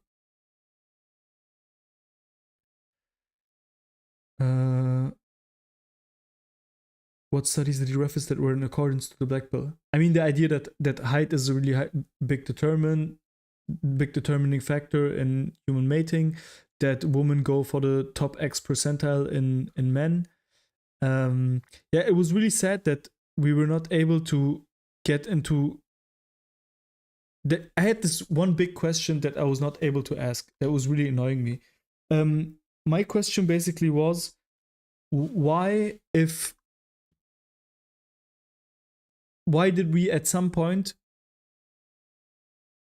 become a society that was almost 100% monogamous, where every man was basically getting married and almost every man had a wife? So I mean, he was basically not even agreeing that time existed, and I don't know, that was like really weird. I would have wished that we could have talked about that. Like, what's the evolutionary purpose of every man getting married and every man reproducing, basically?